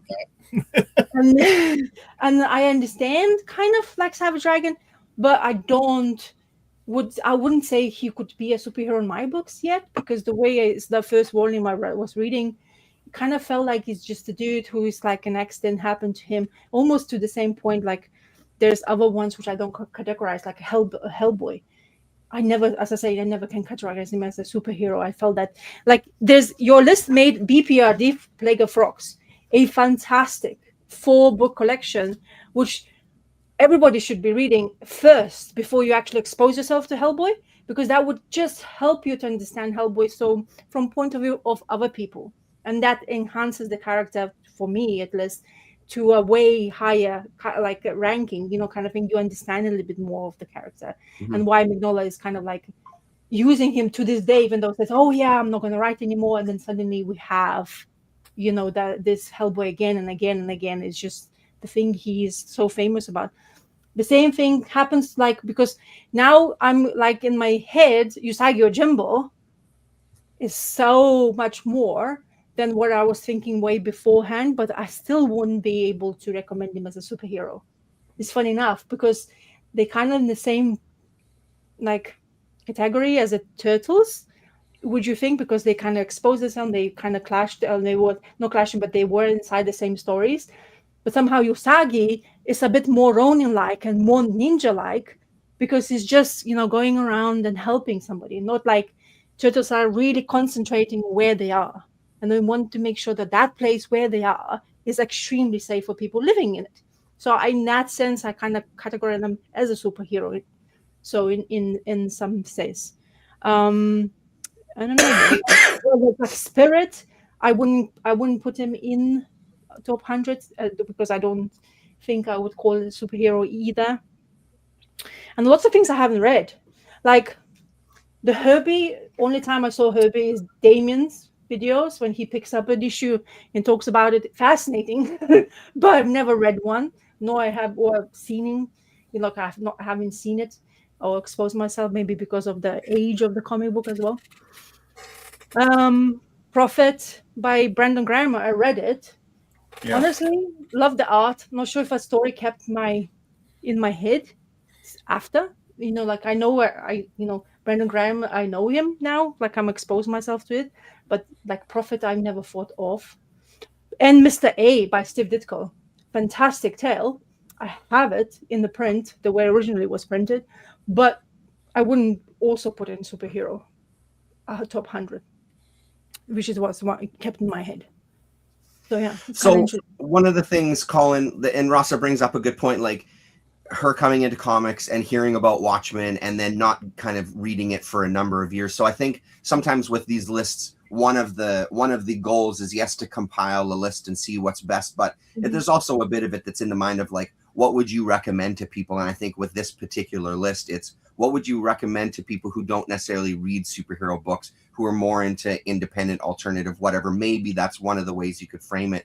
So with that in mind, was there, on both sides, was there one that you were surprised to see coming out of a group like that? Or was there one that you'd never thought of that was a kind of bonus of having a group like this put together a list? I don't think I was surprised by anything that made the list. I was surprised because there were things I haven't read, especially some of the newer stuff. And not even that new, and there's nothing, I don't think, from the 2020s. It's all from at least the teens. But new for me. Like I haven't read Thor, God of Thunder. I haven't read Silver Surfer Black. I haven't read Jeff Lemire's Moon Knight. So some of those things were new like I had heard of all of those things, but they weren't things I had read. So it was a surprise to me. Like the Thor God of Thunder easily made the list. And I was a little surprised by that, not because I don't know if it's good or bad. I haven't read it, but because I only knew of it as a title and I'd probably seen a cover or something. So it was a surprise to me that, oh, that's got really strong support. There were things that mostly surprised at how well they did. And that's in some cases good. Like I think number 13. Well, one Animal Man finished at number 11. I was very surprised it did that well. It did better than Doom Patrol, which I would have thought most people that you talk to prefer Doom Patrol. I really prefer Animal Man. I think Animal Man's one of the great comics, not just superhero comics. So I was stunned it got as high as 11. And like top 10 came in at number 13 by Alan Moore. And Gene Ha and Xander Cannon. That's a really fun comic. And I've had more than one person over the years tell me that's their favorite Alan Moore comic. Just because it's so fun. But I was really stunned it got number 13. That's very high for something that is really just a fun comic. Most of this other stuff, I think, in the top especially makes sense. I was very happy that Rick Veitch's King Hell Heroica got as high as 15. Obviously, that's one that I forgot. That would have made it high in my list as well too. The stuff that I've read, I haven't read all of it, but yeah. And I love that stuff. I love Veitch, and he's still making it, which is even more exciting. My number one that I voted for was Superman. Whatever Happened to the Man of Tomorrow, which finished at 16, which frankly higher than I would have guessed it would finish. Obviously, my giving it 100 points helped, but it made a bunch of other lists too, so it wasn't just me voting for it. But yeah, some of these were just odd to me. They did as well as they did. OMAC, Martial Law, they're very high. All deserving.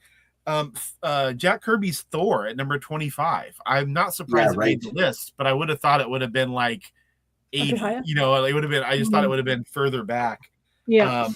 And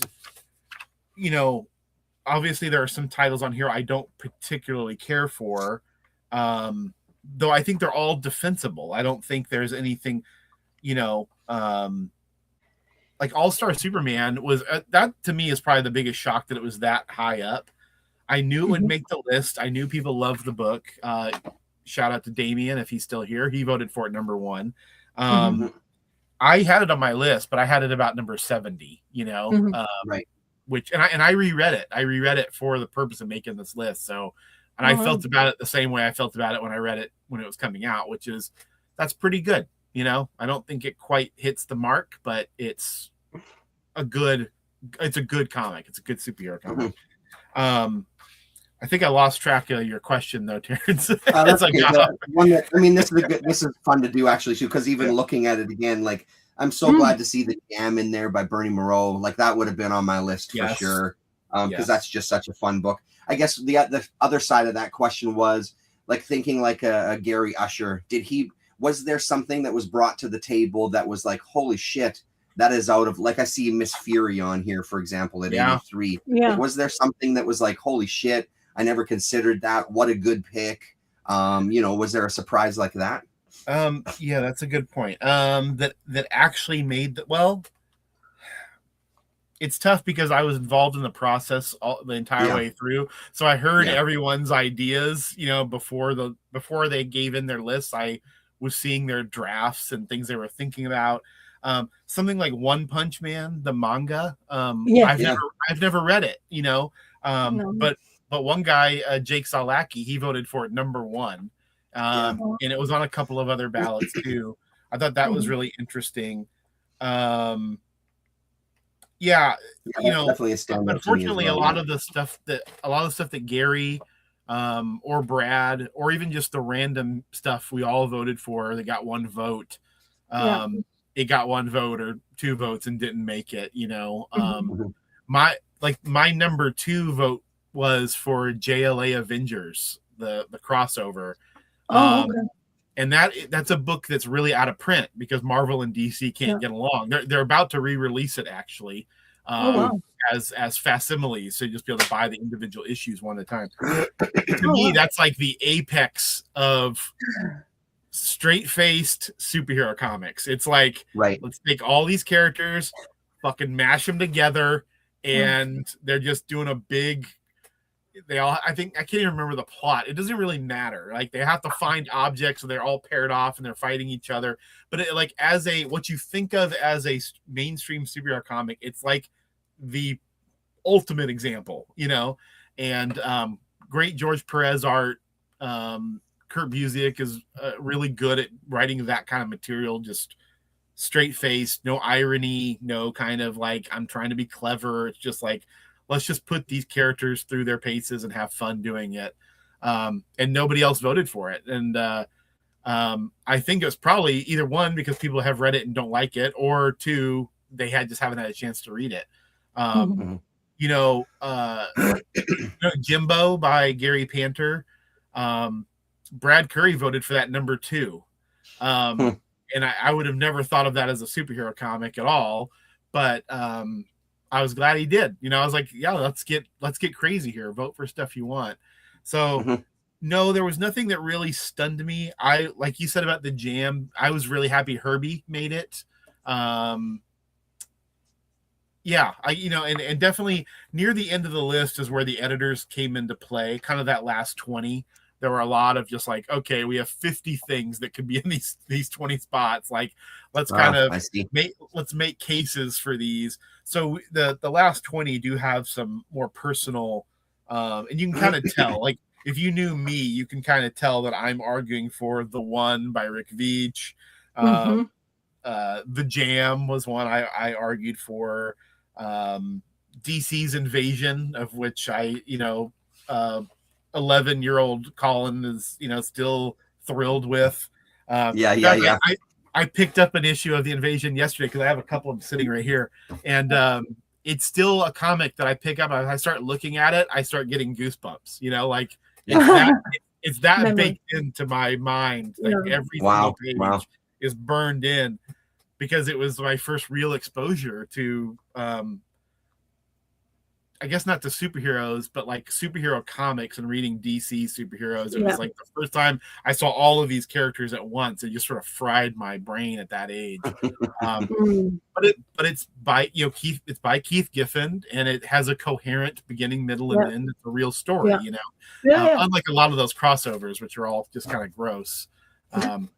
But yeah, Crisis on Infinite Earths, I think maybe got 1 vote.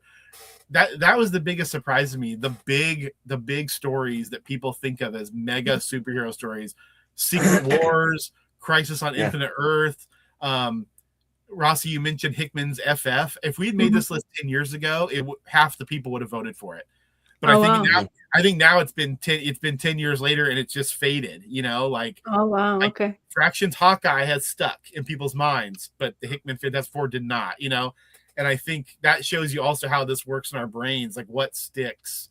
People get really excited, but do they stay excited?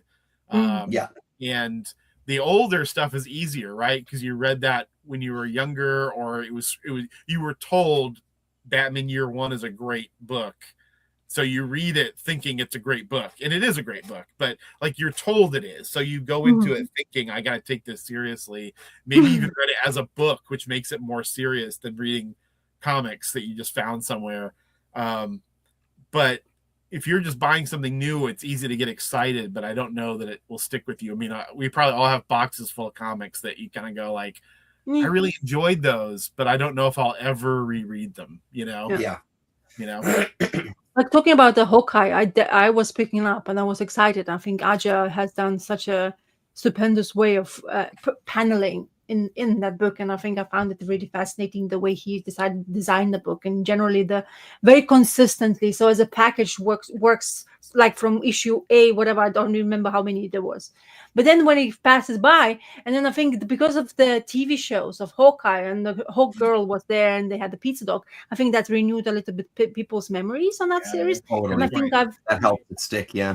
And then I think that's what kept people recommending, and then I think now it's he is still being mentioned, because what the Hawkeye situation, and the actor who's been elected, and I think he doesn't want, like he doesn't agree with Disney, Marvel, whatever, that how they combine the movie section. So Hawkeye has never been my like go-to, but that Hawkeye run in particularly, I think what really put the character on top. Now, mentioning the like really brand new stuff, which I just got it recently, and I thought I'm gonna just show you this character here for DC comic books, which is Tom Taylor and Bruno Redondo run, which is an compact edition. Came out. It's came out in many of like Omnibuy now, which has got sold out, and it's one of the best-selling things for DC lately. And I read an article saying, does DC have a problem with a new favorite character called Nightwing, which Tom Taylor does really well for DC, I think. But I just only kind of read it into it, like a couple of issues. It flows really well. What it did really help me, because I picked up, like we were just talking with Terrence in one of our chats, I picked up in library the first like 90s Nightwing, and how he was going to Bloodhaven, and here is Bloodhaven, like all prominent place where that Nightwing is kept, is being gonna be in there. And honestly, it just, I don't really cared for Robins before. Nightwing is not a person I was like, I always associate Nightwing with Barbara Gordon, another female once again, which I really do kind of like and read a lot about. So they were a couple, so I guess I was more exposed to that. But reading just a couple of issues of this, the way Tom Taylor is composing the story, is so easy to read, and it's so easy to kind of like, it's also endearing, because this is the situation where Alfred is dead, right? And in here is life after, and these two, him and Alfred, were like dad and son relationship, because Batman is now Bruce Wayne is always like, always never experienced with that. And I think this would go now. If I would have done like, I don't know how is this run gonna go for me. If it's just by 2 issues, I probably would be putting this guy in top 100 superheroes recommendations, because I read quite a few Tom Taylor books, and he's really well written the characters. He's using whatever they are from what backgrounds they have, and then just elevates them to this level where you think like, why would you care? Like, why would you care about Nightwing? But honestly, I'm really excited about this, and I was like, probably would have been like, maybe in 5 years I will say like my top 100 would be Nightwing, or this run particularly, that I would put Nightwing in there, which is kind of bizarre now in thinking about it. Because before, none Robins, which I read, they, like in Batman run, were like particularly interesting. Damian is a bit more like, because he's a very cocky guy, because he's just like in your face, like a Bruce Wayne 2.0, emotionally kind of thing. He doesn't take he just swings and does whatever he wants it, even though Daddy says something and he tries to listen, and he's like, oh, yeah, Daddy, I'm listening, but not really. Kind of turns around and does his own thing. So in that sense, it's quite interesting. But yeah, that character like Nightwing, I would have never thought that I would want to put it anywhere higher. But just by reading something from 90s, and now just reading a little bit of this, it's like, oh yeah, that's a good superhero. Like he's given enough light now, and seems to be, they know what to do with him going forward. And there's this like hard story about him getting the money, the beginning of a couple of ones, though, he gets the money from Alfred, who is billionaire, because he's apparently got some money from the Waynes to take care of the Bruce, and then he just kept investing the money. He dies, and he leaves this letter, and he says like, there you go, you are going to be billionaire for now, and just do whatever the hell you want with the money. And the first thing he does, he goes and buys pizzas to the neighborhood, and that's kind of thing like, superhero type of stuff, right? A perfect way of doing. I want to help the community straight away. He's beating somebody up while they're eating pizza on the background. Like, you guys enjoy your pizza. I'm going to just go do my job kind of thing. I'm just still protecting you while I can. So I think there's a couple things in there, like just to jump back to the Hawkeye thing. I think you're right about that. And Colin talks about like what's going to stick in your mind, and that having that distance. There's multiple things in this, but having that distance is a big thing. Does it still have that impact? And I think when you have the Marvel Universe on TV, I think that helps have some of those stories stick a little longer than they might normally. Like if that show didn't come along and there wasn't that reference to it, would Hawkeye's run be there? I don't know if it necessarily would. And then to the point of like the 2020s, zero from 2020, like you said, Colin, similar thing. I think that there hasn't been, like, I'm loving Martian Manhunter. I love that Zatanna. Are those going to stick with me 10 years from now? Who the hell knows, right? So I think there's not enough time, which also led me to earlier on. It's like, out of everybody that did the list, I was like, maybe I'm one of the few that's still reading fucking superhero comics because I still do dip my toes in, right? So having some of those modern ones, but I do think like some of that stuff, you need that distance to really know of if it is something that has that longevity. And I think longevity is a big part of the conversation.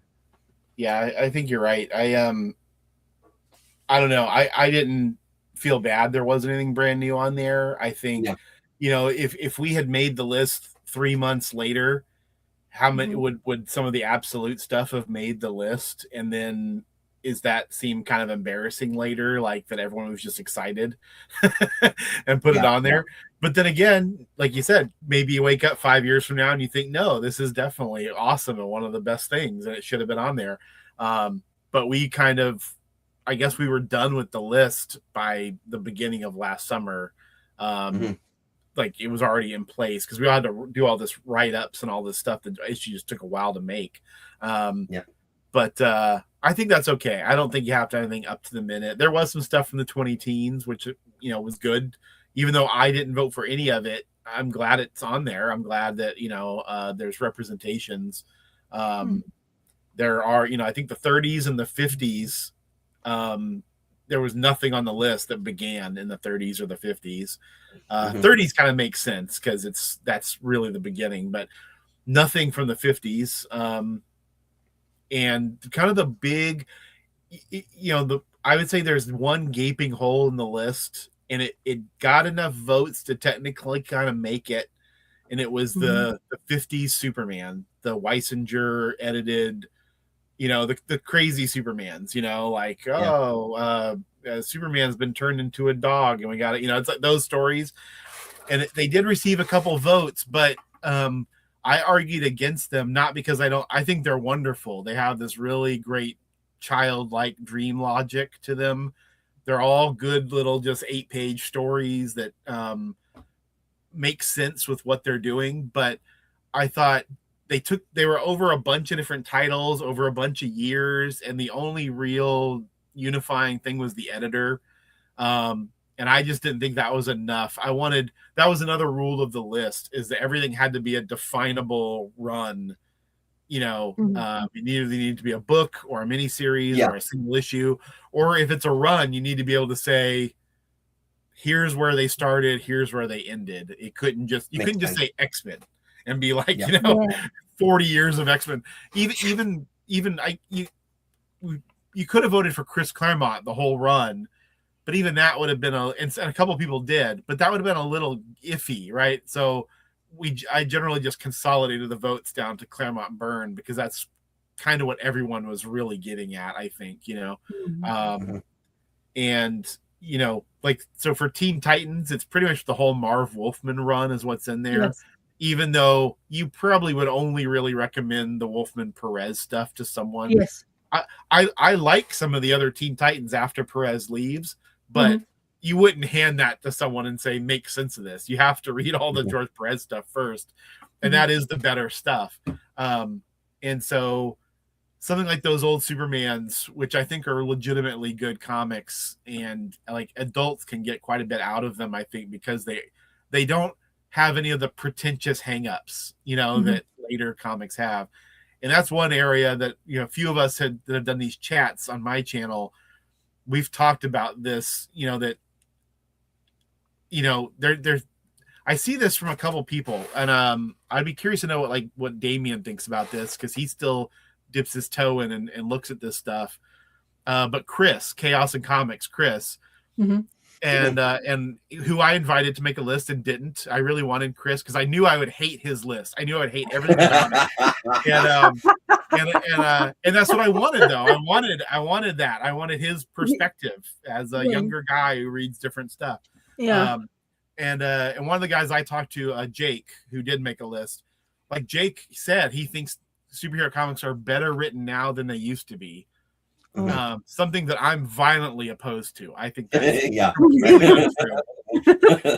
I think they're more slick now. I think they're more slick and they're more kind of well produced in a surface way. But I think when you actually start to like lift the hood and look under them, there's not really that much going on. And I think right. But I think maybe one of the things he might say in kind of rebuttal, I mean, maybe you've talked to him about it. I have a feeling he might say, like, again, what Rasa hinted at earlier. I think that for another generation, that stuff from the past has so much fucking weight put onto it. That's true. And it's like, fuck you guys, you old guys with this. This is the most important. Get the fuck out of here. I read it. It was boring. Because again, I think that time and place is so crucial to some of this stuff. Being there. I mean, for myself, I wasn't there reading Watchmen when it was coming out, but I think that I read it I read it at a point where I did have familiarity. I did kind of my natural leaning was more towards the old stuff anyway, as opposed to kind of the brand new stuff on the shelf is what I'm relating that to. But like, I think that stuff had a different weight for me, where someone else younger would just be like, nah, I'm sick of hearing about how Watchmen is the best fucking comic. It's all I've ever heard in my comic reading life, and I think it's a piece of garbage. So I can see where he would come from. But yes, I also don't disagree with you that like it seems a little blasphemy to say that it's way better written. Pausing the show for 1 second. AF to the P to the C. Comforting to know I can step away from YouTube for a while and knowing we're all still talking passionately about comics. Hope you're all well, all considered. Man, great to see you. Thanks very much for stopping in. Always good to see you. Sorry, Colin, go ahead. I don't know if I had a question in there. It was just a thing. I mean, I guess when I was making that point, I wasn't even talking about as lofty a comic as Watchmen or Dark Knight or something. I mean, just I would put up Ann Nocenti Daredevil or a Roger Stern Avengers or Paul Levitt's Legion of Superheroes. I would put all those up against whatever's coming out now. And not because I think those are all like high literature. I just think I think the craft is just as good, if not better. They were just writing a different format. They were writing for a monthly comic that they never thought was going to be put into a book, you know? And now these guys are all writing for a book. So they have to craft like a 6-issue story and it has to whatever. But I mean, that's a good point. Yeah, for sure. But how many, the idea though is, and Damien, I know he likes a lot of 70s stuff that I don't like. He could probably go and make a whole bunch of arguments for like, this is why I think Steve Englehart is a better writer than so-and-so. And honestly, those are all really valid. I'm not trying to say there aren't good writers now. I'm just think that when we talk about how much of the stories will stick in people's minds, I do wonder. And Terrence, you've hammered this a couple times, and you're right.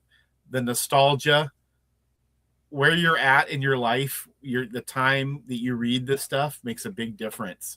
I voted for that, by the way, for Jarelli. That was on my list. Didn't make the final list, but I voted for it. I actually voted for like 5 Daredevil runs. I think I had that was the record. Amazing.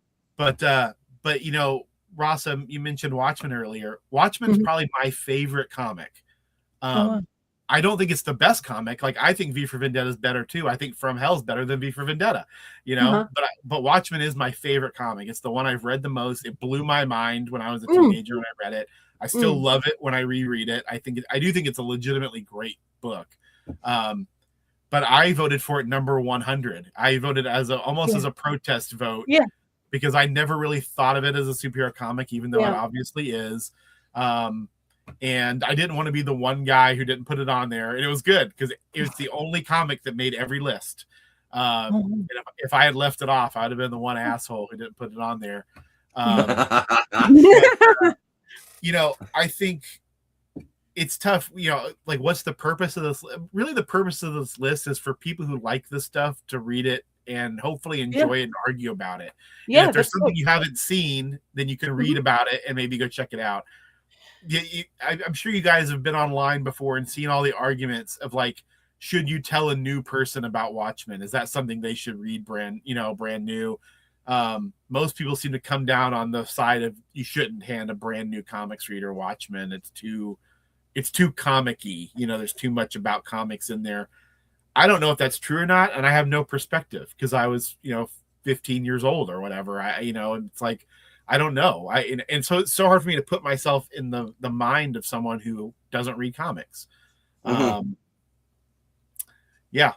Yeah, Damien says, despite my great age, certain modern 2000 on are all-time favorites of mine. Yeah. Yeah. Mm-hmm. I want to mention do you guys you didn't, I don't think I've seen it. So Batman the Long Halloween has not made it even top 100. No. Interesting, because when I am thinking watching YouTubes, and I think I've seen people are talking about, oh, if you want to read Batman, you should read that kind of thing. Long Halloween is almost number 2, number 1 list. You have to, because Tim Sale's, one of the groundbreaking runs, right? And people are talking about if you want to expose on that level, or do you want to expose in the storyline and stuff like that. But I'm surprised it didn't make, because maybe it's not the right time of year. You have to be in Halloween time, and everybody's like, long Halloween, Mm-hmm. and then I forget about it for the rest of the year until once again we get reprinted Long Halloween. It's like everybody's remembers. It's almost the same. What Watchmen has in the same vein, the same treatment. Watchmen reprinted. There's one of the, I think I had several versions of Watchmen. I've never had in a single format, and I wanted to, but they were shooting up in value. But then the DC, the notoriously known for, when they reprint something and the colors, they mess up completely. And I always keep on when I'm recommend specific, like Mazzucchelli's Year One, I said, make sure you check the colors first before you purchase it, because you have to have that tone or levels of original run the way it was represented in the comic book format, because just the story is not the same. Because it just, for me, because I read in I was lucky enough, maybe because watching YouTube, people were talking make sure it's the right colors, and they, some people even have videos showing the run and how it looked like it originally. So in that sense, I always say make sure the colors are right, because some tones are very important in that time. In that paper, which we these days gets reprinted, a lot of stuff from the older times does not represent what it used to be. Like Dead Man, for example, is too shiny. Honestly, if you have a chance to get a single Neil Adams Dead Man run, which is very expensive these days in single format, but it's completely different from being too shiny in the reprint, whereas the comic originally was printed in that time. So that makes sense. Real quick, related to what Ross is saying. There's a couple of the Innocenti Daredevil and also Iron Man Armor Wars 2, which I'm sure nobody thought would make a list of top 100. But both of those have John Romita Jr. art, really beautiful art, also really beautiful colors. And that Iron Man Armor Wars 2, the whole reason to read that comic is because of his art and because of the colors. And especially on the newsprint, it's just unbelievably good looking stuff. And those Daredevils with, John Romita Jr. inked by Al Williamson, great colors. Those are just some of those beautiful comics Marvel ever produced. And I think maybe modern readers might not like that old format as much. I don't think it's nostalgia for me. I just disagree. When you compare a new book and you go back and find the old issues, the colorists knew how to color for that format, and they just look so much better. Tatiana Wood just passed away. She did the colors for Alan Moore's Swamp Thing. And she just got an obituary in the New York Times, which I was really surprised. That's a pretty big deal. But those colors are mind-blowingly good. I mean, holy shit, that comic looks great. And they recently put those out in nice big books with modern coloring, and they're unreadable. Which sucked. Awful. $100 books that look garish and tacky. And I get that. I'm not trying to say all modern colorists are terrible. I'm not saying that, but they should try to match that old material. Some of the old Marvel and DC, the Silver Age stuff, it can hold up because it was already printed at kind of poppy, garish colors, it's a little tougher. But when you get into the 80s, some of these colorists really knew what they were doing. That's right. Anyway, whole coloring digression, but Ross, no, sorry, I went on a tangent. I mean, I'm glad you did, because that's something I didn't appreciate for so many years, and it's only the last few years I've realized the old inkers and the old colorists, what we've lost, the stuff doesn't look as good now. Well, and honestly, we could have a whole stream and we could go on about coloring because I totally agree with you. It's it's blasphemy as far as I'm concerned, because I really wanted to get those Swamp Thing. And then I heard that they were recolored and I started seeing them on videos and they looked fucking horrible. It was horrible. And like you said, the people of the time doing the coloring, they knew about coloring. They knew about what the paper they were printing on was going to hold and what it was going to look like. They had such a wide experience at that time with the medium and how things were getting printed that they were allowed time to kind of master that particular craft.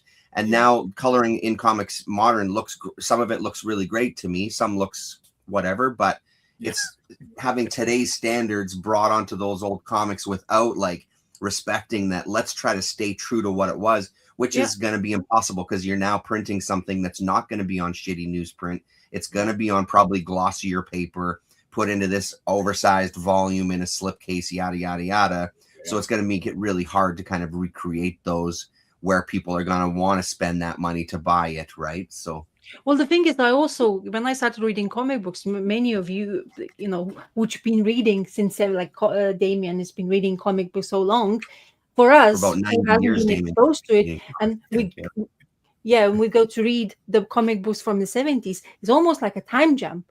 And now, for example, you get a reprinted of Time Jump, and you say, "Why it's so modern?" You know, is 70s were that modern in color and coloring schemes? Because it doesn't. You know, that's the thing. There's a way of archival type of the things for us. You know, understanding the history, and then you get exposed people to certain media like art, comics, and stuff like that. You want them to understand what's the processes used to be like, and it's like more care and attention to details. And yes, and I used to get like a comic book from like I think one of the first ones I have like from the 50s, and I had that like, you know, that it was not printed correctly. It didn't match color and had like a haze to it.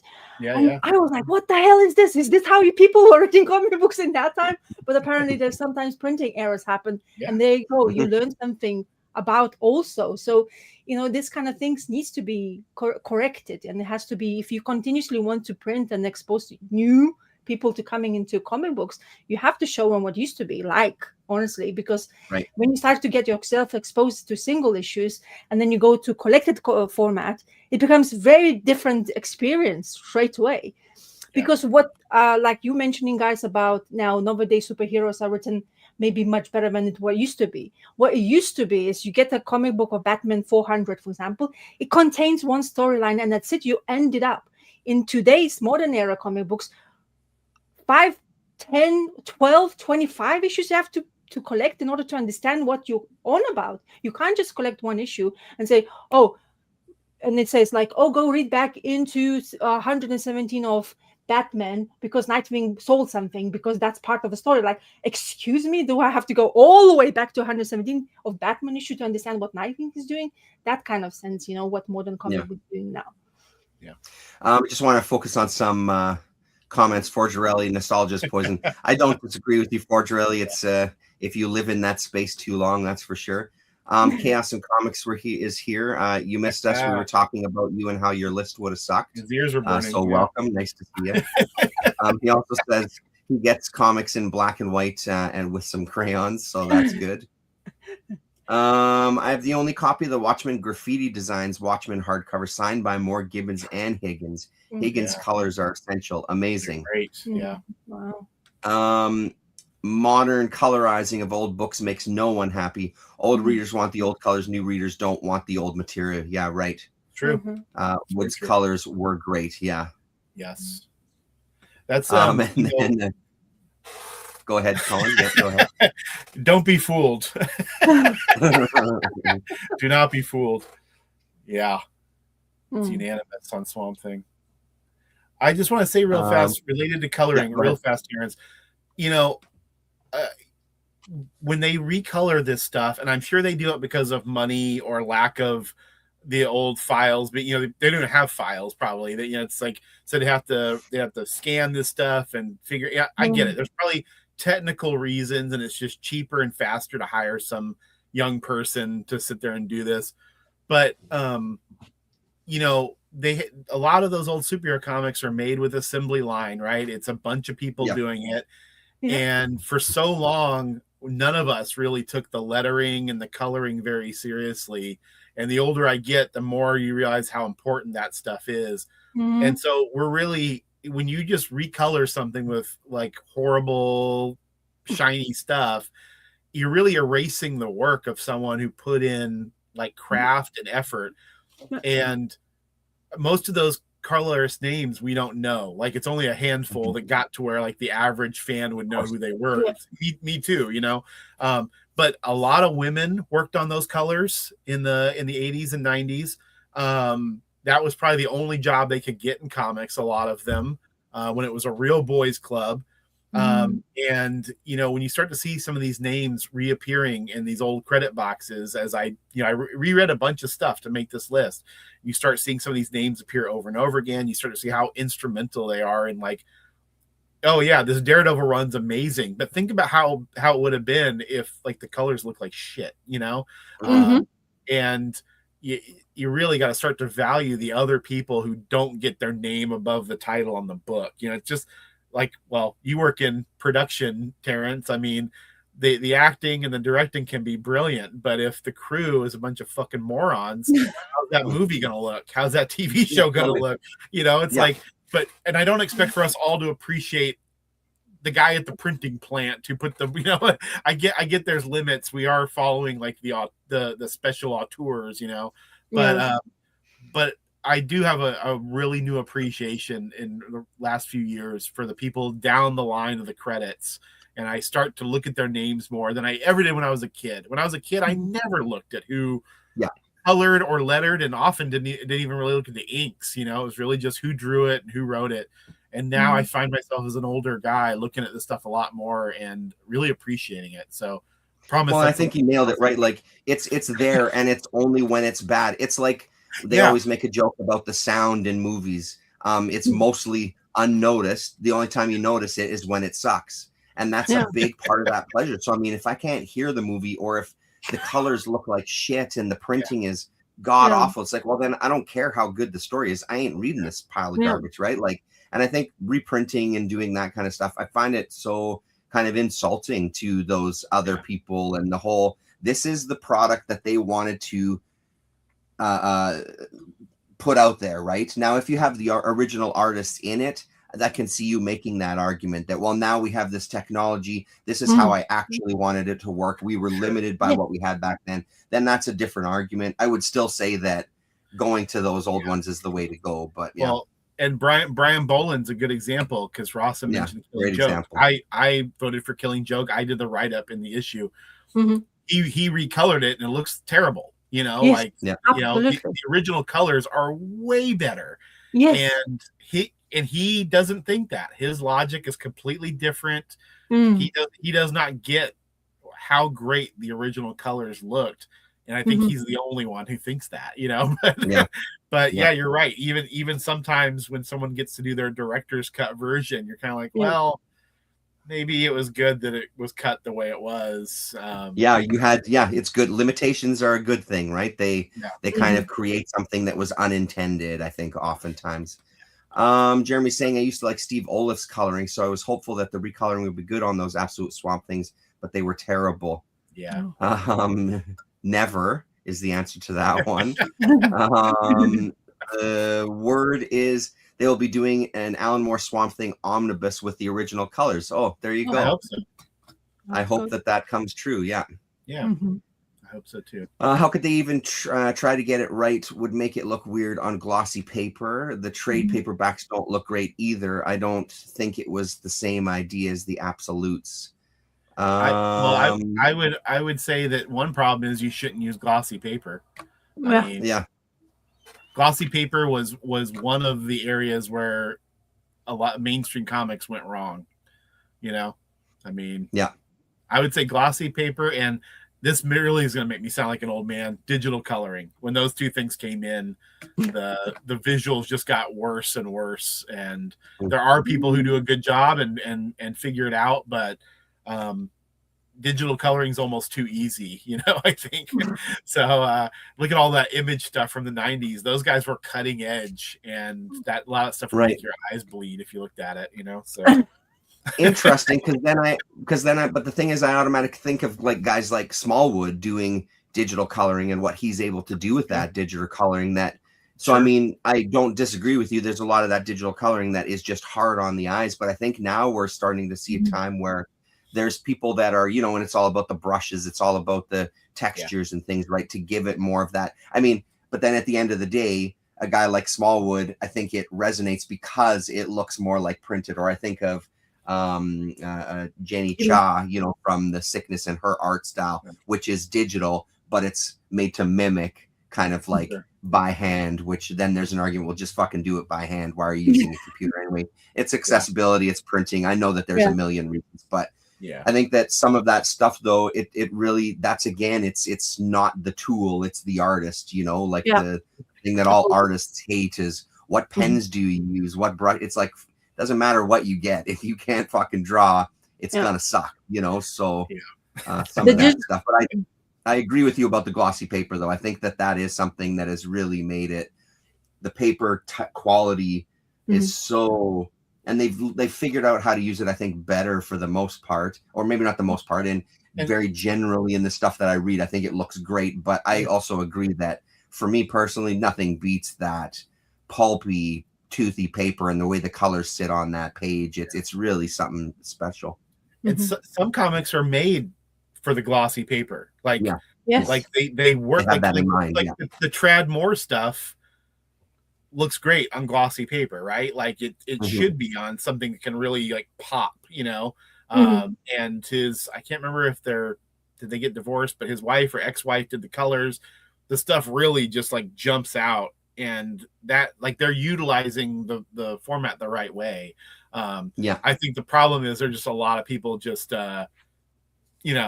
they do it the one way, and it's like you're trying to make it fit into something that doesn't always work. Right. So talking about toothing paper, so this DC's compact editions, they're all on that toothy paper. There's no gloss in it. Only gloss you get is the cover. I love it. Yeah. I honestly sometimes feel when I get those, like this is what the one thing, like Absolute Batman's run, in single format, the paper is still quite glossy and in that sense. But this kind of thing, it's great that they are continuously now, even it's a modern one, but they have that tooth paper rather than the glossy, because the glossy is kind of tiring for long period. When you expose yourself, like let's say you read the trade paperback for a long time, for me particularly, too bright colors, it distracts me from art, then distracts me from the story, and it's like going down the scale. And then I put the book away and come back to it. Of course, maybe the story has to grab me like completely, and it's like I'm gonna read from the beginning to the end. But I'm really glad it's a cheap product, right? They're supposed to be reachable to all the public. It's only $9.99 US dollars. Which is honestly for kids and students, this should be eatable, like it's really, and so much material. It's like, I don't know how many issues they cram in this one, but honestly, it's lots of stuff for one, like really little thing. And I don't mind the size of it anymore. I have like 3 of them already.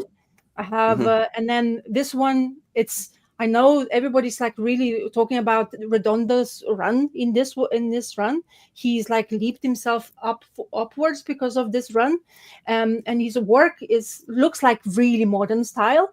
But honestly, with this, the way it's printed, for me, I don't care. Honestly, it looks good for me. I have not maybe seen the originally in single format this run, but I don't have anything to say. I think it in glossy to look great, but I think maybe because he's using a lot of like those flashy lights, which is very modern style of drawing, and I'm not really sure if he does it digital. He's actually doing it.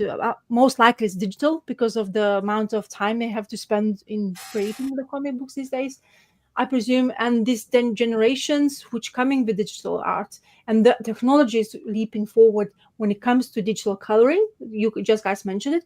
There's a watercolor pen like, or for an app, or Procreate is called, and they have watercolor feature brushes. if you use it correctly, I cannot tell you if it's for watercolor. And that boggles my mind, because watercolor is one thing we really notoriously hate. Everybody's like, oh yeah, if you want to get into art, go watercolor. Watercolor runs. It's water, okay? Mhm. And when it dries, it has these streaks. And then people who knows that and use it, like a Harrow County artist, what is his name? I forgot the name. Um, Yeah. Colin Bunn is the only name that's coming to my head, but that's obviously not him. I'm completely Yeah. blanking. And Go ahead. yeah, anyway, Escape to Alcatraz he did recently. He's all about watercolor. And I Mhm. think he knows watercolor. So he's not doing digitally, he's actually using watercolor. And that looks really good. And that's the thing, the person has been doing it for long as time. So yeah, it's Mhm. kind of amazing what digital can do. I like physical. I read a lot of digital comic books these days. And then wherever it's digital, I cannot kind of tell anymore. But honestly, physical media is still my preference when it comes to Yeah. it. Ooh. Just to highlight some Chris things here, my list only got to 30, and then I said, "Fuck it, I'm not doing this." There Typical you go. millennial. Yeah. Yeah. And then think of it's a good question. Think of one example of it going the other way, where recoloring Yeah. worked. Does anything come to either of your minds? I don't have as much experience with that particular world, to be honest, but nothing jumps to my mind. I'm sure there is a good example, but I can't think of Yeah. anything off the top of my head. But Mm.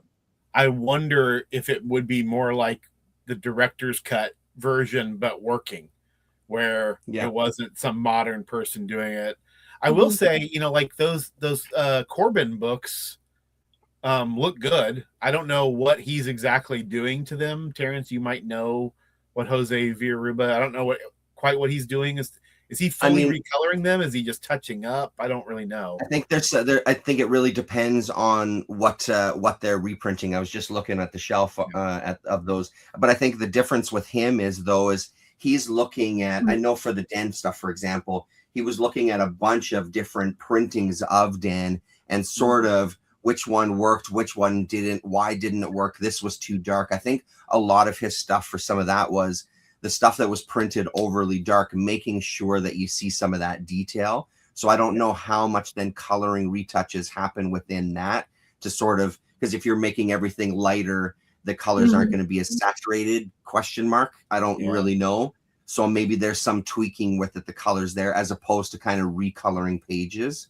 So I'm not, and obviously every book. So like I said, every book is going to be different for sure. But I mean, that is one that would jump to my mind. But then I start thinking of, even when I was doing the comparisons myself, like looking at the heavy metal, there's some panels where, the Villarrubia stuff looks incredible. But honestly, there's some where the heavy metal or the earlier edition that I have, to me, looks better in some of those panels. So it's still, even that is like a mix. And I think a guy like Corbin too is a whole other story because of how his coloring is talked about. I think that it puts some of his stuff in almost a different category than you're reprinting Nightwing stuff, or you're reprinting, I don't know, Sweet Tooth or whatever, right? Where does that recoloring matter too much? There was other one, that Jodel book, for example. I did see not AFPC 420 bought the Jodel. I had a chance to look through the earlier printing. I don't remember if it was a first printing of it or whatever, but to me, from that little bit of exposure to it, it felt like the reprint was better because it made those colors even poppier, even though they were very poppier at the time. I think that there was maybe a little bit of work done without doing a side by side, obviously, that I think that maybe that would be an example in my recent kind of looking, that I think it feels like it jumps off the page a little more like it was originally intended. So, but I think for a lot of it, it is about that original intention, right? Like, what was the intention, etc. We this just got announced a couple days ago, so I'm not spilling anything here, but Fantagraphics is going to publish the complete Harvey Kurtzman Mad as a giant slipcase that, who knows when that'll come out, but it's being worked on right now. And the guy who's editing it was telling me about the process. They're basically looking at every version, every reprint of Mad all the way, because it's been reprinted 100 times in various formats. They'll never completely. So this will be the first time everything's put together in one thing. It'll be the comics and then the first few magazines Oh, wow. And even some of the when Kurtzman he came back in the 80s and did some stories, so to have all of that together. But he said, yeah, they're looking through all these different versions and seeing when the coloring changed. It's clear, like when they went digital, when you have someone where they clearly had someone who didn't know what they were doing, they're just filling in colors, bright colors, you know, and so it who knows how it'll turn out, but the hope is like that the version that we publish will be the best version that's ever appeared, you know, because of having access to all the previous versions and touching things up. But if you were to say they were going to bring in some new person to do all new colors, I would say there's no way in hell they would do a better version than what Marie Severin did back in the 50s. Yeah, absolutely. No way. You know, there's just no fucking way you would top Marie Severin's work back then.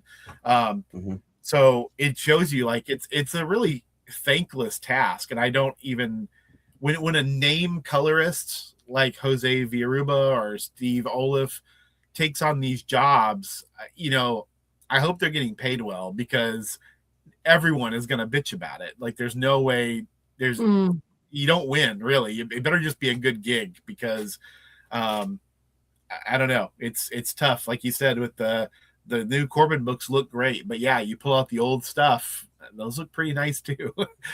Yeah, because of his involvement for a lot of them too.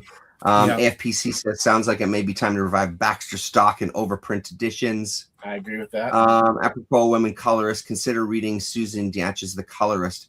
A fantastic read by a fantastic colorist in her own right. Okay, great. Could you get that color production person on your channel, Colin, is a question from Damien. Well, he's the editor of the book. Though, yes, I'm sure I could get him on and he would ramble on and on and on about it. It's incredible how much minutia they dig into with these old files, because obviously DC owns Mad, so you're using their files, and of course you already know what you're dealing with there. You just like half-assed, incomplete, you know. So yeah, there's a lot of permutations. It really gets into the weeds. I might consider doing that at some point, though, Damien. That's a good suggestion. Because some of these archival jobs, like even stuff like the Freak, he's the same guy edits the Freak Brothers books that we publish. Oh, nice. And that's something you think would be pretty straightforward, right? You just get the files, the old scans and stuff, and you put out books. Well, of course, these hippie guys didn't keep track of shit. They're all in France, you know, so it's like they're shipping production materials from 40 years ago in a big box over here, and we're trying to like parse through them. And so he's one of the things I was doing when I was just hanging out at Fantagraphics was actually looking through old hippie newspapers, looking for Freak Brothers material that just never got reprinted. And there's stuff you'll find random things that he did that was just, they never included it, or maybe they put a different header on a strip depending on where it was at. But a lot of it's just sort of, it's hippie logic. You know, these guys weren't really thinking, 50 years from now, someone's going to want to put out nice books of all this stuff, you know? And the same thing goes, unfortunately, for things like Mad, which has been a cultural institution for 60 years. It shouldn't be a surprise that eventually somebody would want to make nice books out of it, but it's still surprising to some people. So what do you do? So, I mean, as one of the 10 people that would watch that video and love it, I think you should get that color production person on if possible. Because honestly, that kind of minutia, there is those nerds of us out there that I think it would be fascinating to hear that stuff, to be totally honest, because I just don't have a sense of it. And again, I think that also, you know, from my job, I love the behind the scenes, and I love this minor stuff that happens to kind of make the final product, and how if you can't see it, that's even better. Like that idea is, that's what you're aiming for, being unnoticed. Like that is your goal. How can I be unnoticed to the greatest possibility? So I think that would be a fantastic conversation. Another to mention the Chaos and Comics says Fast Sector is the fake newsprint compact, and I think that coloring was meant to be on glossy paper. I think everything space related should be glossy. You want shiny stars, bright and colorful Yeah. in space. Honestly, it does really work. I read lots of like I read a reprints of Green Lantern facsimiles. I don't think they did really bad job. I think there's some things there which didn't really gel with people who actually read Green Lantern stuff. But anything in space, like Fast Sector, I read in a trade paperback, so it's the same paper as it is in the comic books. And it was that glossy one, and it worked. It was the way what she's wearing, the way she's like new Green Lantern, and the way she was at. It kind of really did lend itself. It actually kind of pops the character more, and it had those like really, I think DC likes those like shots with a like over light, because it's, I don't know if it gets sometimes right, to be honest, because there's this streaming light like behind the person, and they don't decide to put anything as a shadowing in front of like if it's behind you, surely the shadowing has to go on the things, but it's still very bright and colorful. That doesn't make sense in some ways, but you can nitpick, right? But I think It's that lens flare. I blame J.J. Abrams for all that fucking lens flare shit. Yeah, I think so, maybe. So I think anything space related, glossy does really work. Maybe modern more. I think I was reading Captain Marvel, the original one, the male and the females. Male one was on the original reprinted versions. I think one of the maybe Marvel UK printed versions, like there was at that time, and they had that. And apparently it looked a little bit different to the American version, and I found that was okay. It wasn't like it needed more glossy or non-glossy paper. I think they were trying to do the glossy one, but I think they tamed glossy paper. I don't know the terminology. I can't relate. But what I'm trying to say, even older versions of Space, if they reprinted in the newer paper, I think still looks really good. I looked at the like original Guardians of the Galaxy, the first appearances on a digital format, and then I was managing to see a video on YouTube, probably somebody's flipping. It looked really different, and I was like, that doesn't make any sense. Like, why is it so starkly different? And you notice kind of these things because when you get into this world of comic books, like when you start reading a single format collected editions, like the split. Oh yeah, I've been reading this, and that's why I don't buy trade paperbacks. This is the only thing I probably would buy without hardcover, because things missing. And that it got a loss drives me absolutely up the wall. That's another thing, which is me and Damien, like when he does the split, St. shows the eye. Damien appears. Yeah. When it shows the eye, I was like, yes, proper print, like proper binding. It really makes the difference, like especially if those comic books modern, and they are notoriously bad. It just spoil the story. It's I give you this is the Spectator by Brian K. Vaughan and Nicole Herrickson, I think is the way it. This is overly sexualized comic by Brian K. Vaughan. And I don't know. I'm trying to find you the split. Of course, I can. I didn't think I'm going to even talk about it. Overly sexual, and then finding the split. I tell you, that's some sentences back there. Well, there's floating ladies with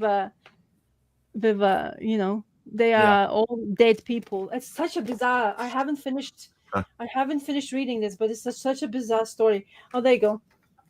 There you go. There, you see the hands? What the hell, man? Which way do I look? Kind of thing, It's that gutter loss is absolutely, horrible. Yeah. But by the way, this story is absolutely. I mean, Brian K. Vaughan does like saga, with sexualized sex scenes and stuff. But this is another level. I think this is like, don't show this to like 10-year-old, honestly, because what one of the first scenes you get exposed is this. At the Pornhub page, the ladies watching in cinema, getting aroused by, and this is the one thing. So almost a couple of pages, and it's very bizarre. The people dying and they floating around, watching people having sex. No wonder it's called Spectator. But yeah, I haven't finished it to understand what's the point of this. But we're following this chick who's overly obsessed by everything. Comes like, look at this. Terrence, that's right up your alley, right in your. Yeah, I mean, it's there's almost a Minara-ish look to those Yeah, faces at the bottom right there for sure. Yeah, exactly. So yeah, it's very, very bizarre storyline anyway. So, but anyway, I wanted to mention Gutter Loss, but yeah, I like yeah, this page cool. is also like, what the Yeah, heck, man? You have to split, and you still don't see the dinosaurs is cut right in I the mean, gutter, and you again can't. with the idea of being the old grumpy man in the room, who a lot of these comics doesn't really make a difference that the gutter loss is there. You know what I mean? Like just to be the asshole for a minute. It's like, Yeah. do you really? Oh my God, I had that fucking Batman book, the 9th edition of the, and you can't see the crack of his ass because it's the gutter loss. So there's an argument on that side too, I think. So just to kind of go back to the guy with the mask on, the final thing before maybe we'll wrap it up. Just if there's anything, just thinking about the write-ups and the time that it takes, like you said, just the production time and stuff. Yeah. Did you have to assign, or were people kind of really eager to talk a little bit more about why they picked stuff, or were they burnt out from all those debates? No. I mean, it was all voluntary, but everyone that made the list did write. Some people, a couple people said, I just want to do like 5, and I'm like, that's great. And so I pretty much asked for everyone to give me a list of things they would want to write about. What were your, things you would most like to talk about? And, I tried, I didn't, nobody wrote about something they didn't vote for. I pretty much wrote most of the ones that nobody else picked, which was fine. And sometimes, like one guy gave me a list of like 20 and I gave him 10, so like he didn't get all of them, but he got half of what he asked for. And so, yeah, I tried to be as fair with it as possible. I tried to, if I really identified a certain comic with someone, I gave it to them. Like obviously Damien got All-Star Superman. He voted for it number 1. And in fact, anyone who voted for something number 1 got it, except for the 2 guys who voted for Watchmen. I gave it to another guy because I wanted a slightly different take. I wanted someone who maybe wouldn't be like, this is the greatest thing ever, but it's still good, and I was really happy. That was the only kind of like me getting clever with the editorial choices. The rest of it was really just trying to cover it as much as possible. I mean, everyone's doing this for free. It's all voluntary. It's for fun, and I don't want people to do things. I didn't want people to do something that's not fun, so yeah. The last thing, I was prepared to jump in and do as many as I had to do if I had to. And Alex would have done anything he had read. He would have been happy to do, so, we would have figured it out, but I'm glad that people did do the write-ups just because I wanted different voices. I wanted different people's approaches and perspectives. If I'm going to do all of it, I could just do my own list, but the whole point was I wanted a collaboration with everybody, and I wanted their point of view. I know, what they might choose to say about a comic, even if a comic we both love, the what they might choose to say about it would just be different than what I would say. So I was very happy with all the write-ups. And I think the affection really comes through in all of them. But not a whole lot of just worshipful, kind of, I this is a lazy term, but like the fanboyish kind of, gee, this is great. I didn't really want that. I wanted people to kind of say, here's why I think this is good. And I mean, and the write-ups for 100 through 11 were only like 250 words, so they're not a massive essay you're writing. It's hard to really say a ton, but you can at least talk about the things you think or make that comic special. If you want to just take a digression and spend a paragraph on the coloring, you can do that. If you want to talk about how influential it was, you can do that, So that's one of the things I loved about the Old Comics Journal issue is all of those write-ups are really well done, and it's by a ton of different people. And I learned a lot reading that old issue. I mean, that when I read that issue, there was a ton of that stuff I'd never heard of, certainly things I'd never read. And I think if somebody picked this issue up, they would have the same, Mm. you know, I mean, yes, there are people who've probably read every single thing on here, but I don't think most people will have. Like, it's a pretty wide variety of stuff. So yeah, I mean, it was the process was, it was logistically annoying, but only in the sense that you're, you know, it's your hobby, and at a certain point it becomes like homework, you know, like, and I never wanted it to be that way for the people contributing. I want them to have fun doing it. But for Alex and I, when it comes time to putting it together, yes, the end part is kind of a slog, because you're like, we're done, but it still needs to be proofread. We still need to make sure that all the images are the right thing. Just that, you know, we need to make sure it isn't a totally amateur enterprise, even though that's what it is. It is an amateur enterprise. It's a fanzine. It's meant to be that way. But I don't want anyone to be embarrassed that they take part in it. So hopefully they don't feel that way. But yeah. No, I mean, from the conversations you've been having, I think that everybody took it in that spirit, that it was a fun thing to do. You know, like, I didn't get a sense from anybody that there was anything other than that. Did Madman by Mike Aldred, did Madman came into picture whatsoever? I'm sure it got a vote or two, but no, it didn't. I was surprised. That's another one. I bet you if it had been 10 years ago, I bet you it would have made it. But then again, I mean, so like this cover, this wonderful cover done by a local artist here in Washington, a guy named Kevin Newburn. I gave him a list of characters before we had the list. And the only direction I really gave him was, I said, I want it to be kind of like a third Marvel, a third DC, and a third independent. Because I didn't want it to just be Avengers and Justice League on the cover. I want it to That's very good, yeah. You know, but some of these characters don't make the list. Thank you, Damien, for that backhanded compliment. But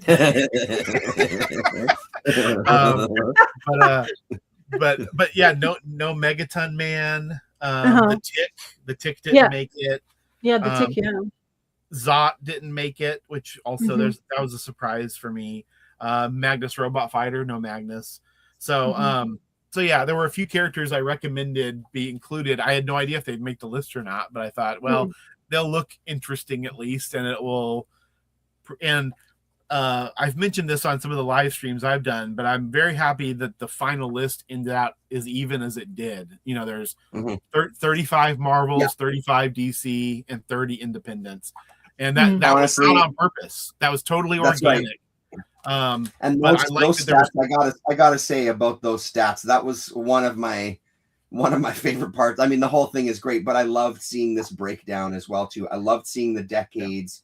I loved the artists, creators with the most exposure. Yeah, like I love that kind of back matter, because I think those numbers are super interesting to see. But I agree with you, when I saw that pretty even distribution, that's impressive that naturally came in that way. Yeah, totally organic, because I didn't do those stats until the list was already, we were already doing write-ups and everything by the time I did those stats. I was really happy, because that just means your variety. I mean, there's plenty of variety within Marvel and DC, even though we all kind of like dump on them and act like it's all the same shit. It's not, right? There's different creators, different eras, different characters. But I like the fact that stuff like Nexus and the Jam and, you know, Savage Dragon, all these, you know, they're all wildly different, and it does give you a little bit more sense of people doing their own work. You know, it's more personal work, even though it's maybe not, it's not Love and Rockets, but it's no, it did not. Silver Surfer did well on this list. I was a little surprised. Does he appear twice, I think? Which doesn't sound like much, but did I not include that? I guess I didn't. I did a thing where I did characters with the most appearances, but I guess we didn't include it. But yeah, I thought that was in there. Boland, artists and right. Creators. Yeah. Boland, he had what, the Killing Joke. He's saying that there was 2 in there. Shit. Yeah, you're putting me on the spot. Oh, no, wait. I think I've seen two of Boland's as well. That's trying to think about what the other one would be. It's hard to imagine I would have. He's an odd one to get while you're digging. AFPC also asked about Moore's magnum opus Violator versus Bad Rock. Yeah, no image from that era. The only image from that era that made it was Alan Moore's 1963. And then obviously, and Savage Dragon, I guess. But Savage Dragon's been going for so long, I don't really associate it necessarily with the beginning of Image.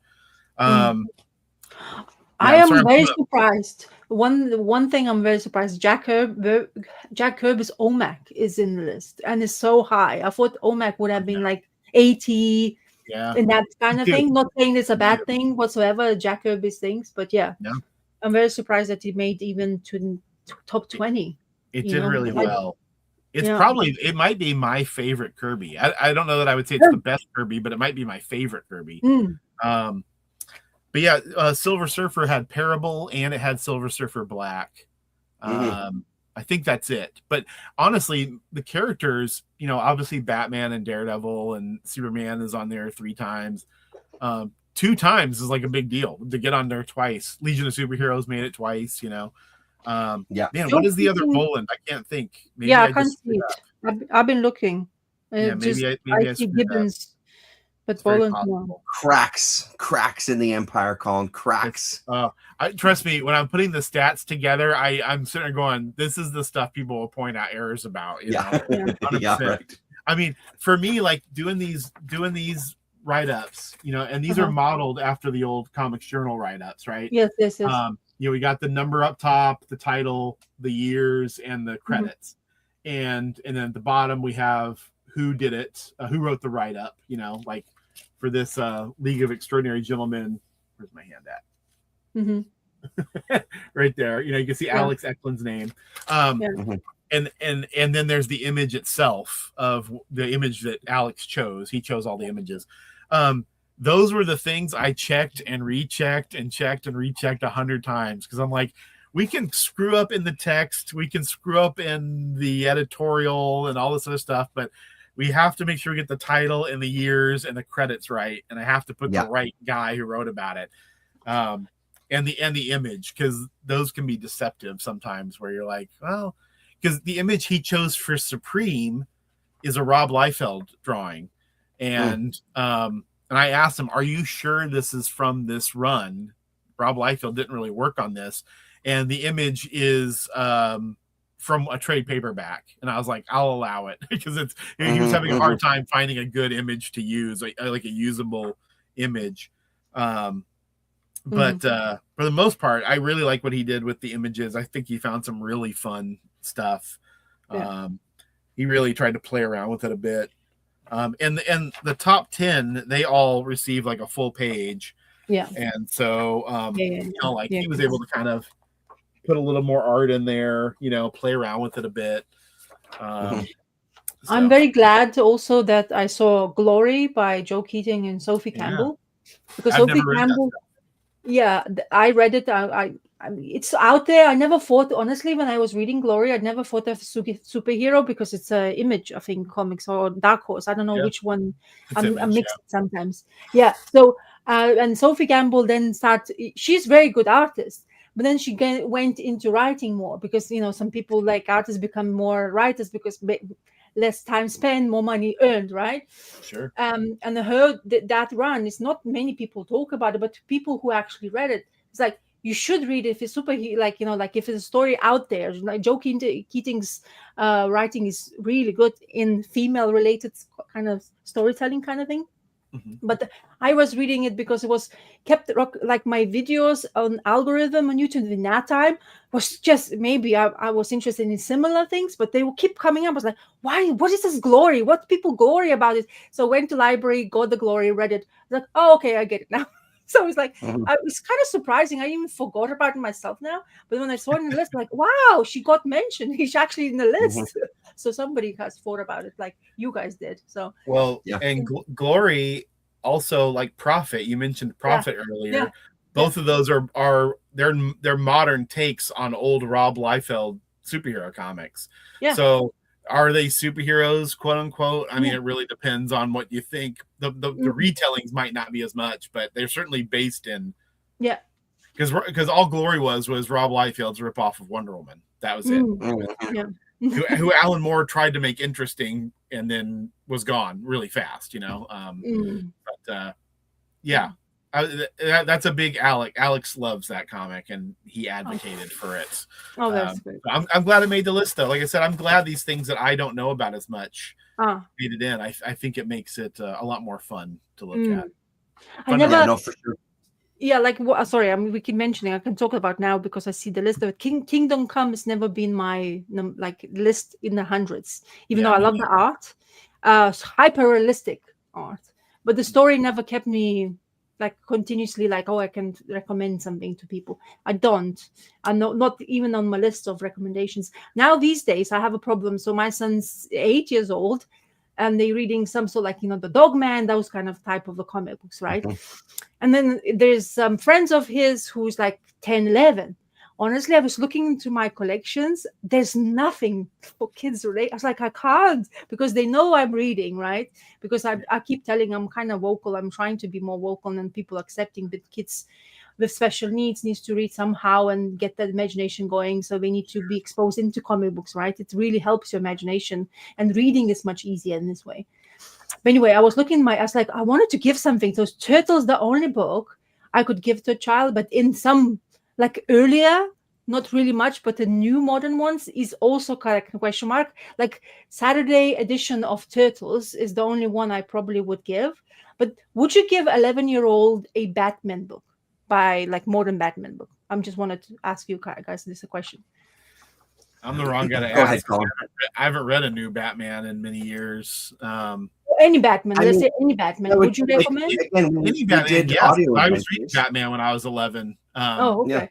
In 1988. Yeah.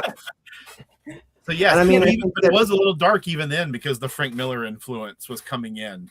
But certainly the stuff from the mid 80s back, all that classic stuff is fine for kids, I think.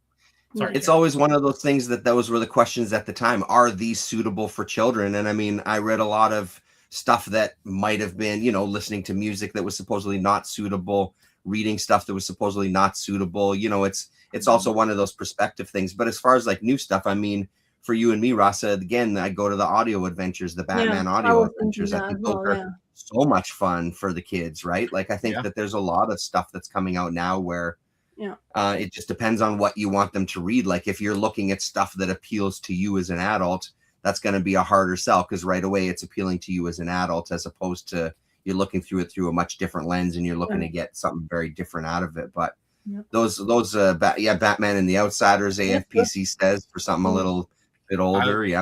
And I voted for that comic. I love Batman and the Outsiders. And you could hand that to a kid of any age. I mean, it's the old blue and gray Batman, you know. And I think any comic with a blue and gray Batman, you're safe.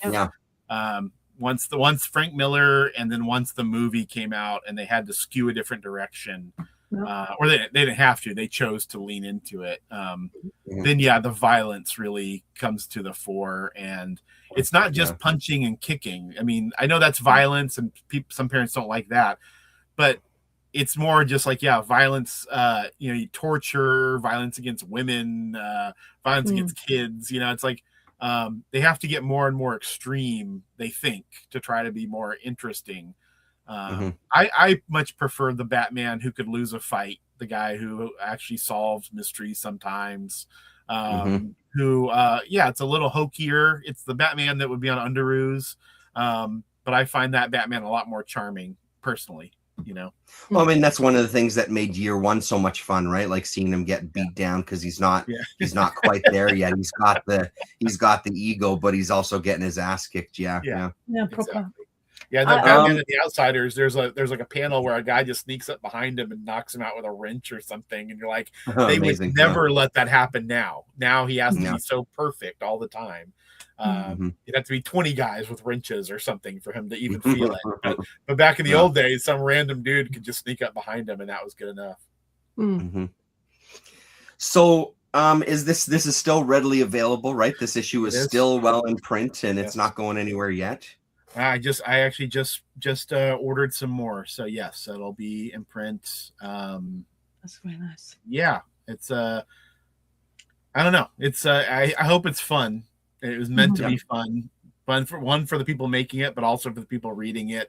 I think that there's enough here that hopefully it's a satisfying reading experience. I mean, it's chunky. There's a lot here to read and look at. But I think it's fun. I think it's I love lists, so obviously I'm biased. I like, even when I hate the list, I love reading lists to read it, so hopefully, even if one guy told me, a guy that I work with, he said, I've been reading a little bit of it every night before bed and really enjoying it. But he says, even when I get to an entry on the list that I'm like, LOL, get the fuck out of here. He's like, even those I really enjoy because I get the write up with it and I get to just see where it is inside the list. That's awesome. I think that's the totally right attitude to have. Even when you come to something and you're like, come on, give me a break. Yeah. That's part of the fun. Part of the fun is hating on it, No, totally. Colin, thanks very much for hanging out with us. It's been a great it's going to be a great chat. Comics Progressive is here. You're just Donald. At the end there, Donald. But good news is it'll be up and you can watch it all again, and repeatedly. It's great, Colin. I mean, again, like every time I see you, I say the same thing. So I'm going to continue that trend. I love that you've done all this stuff. I love that you put the time into Canon Zine. I love that you've put your money where your mouth is and that you've done this and that you've had such success. And congratulations, of course, about Fantagraphics. I think that stuff is also must be very exciting. Just sit and kind of even just moderating and giving people the space to talk, artists and creators the space to talk.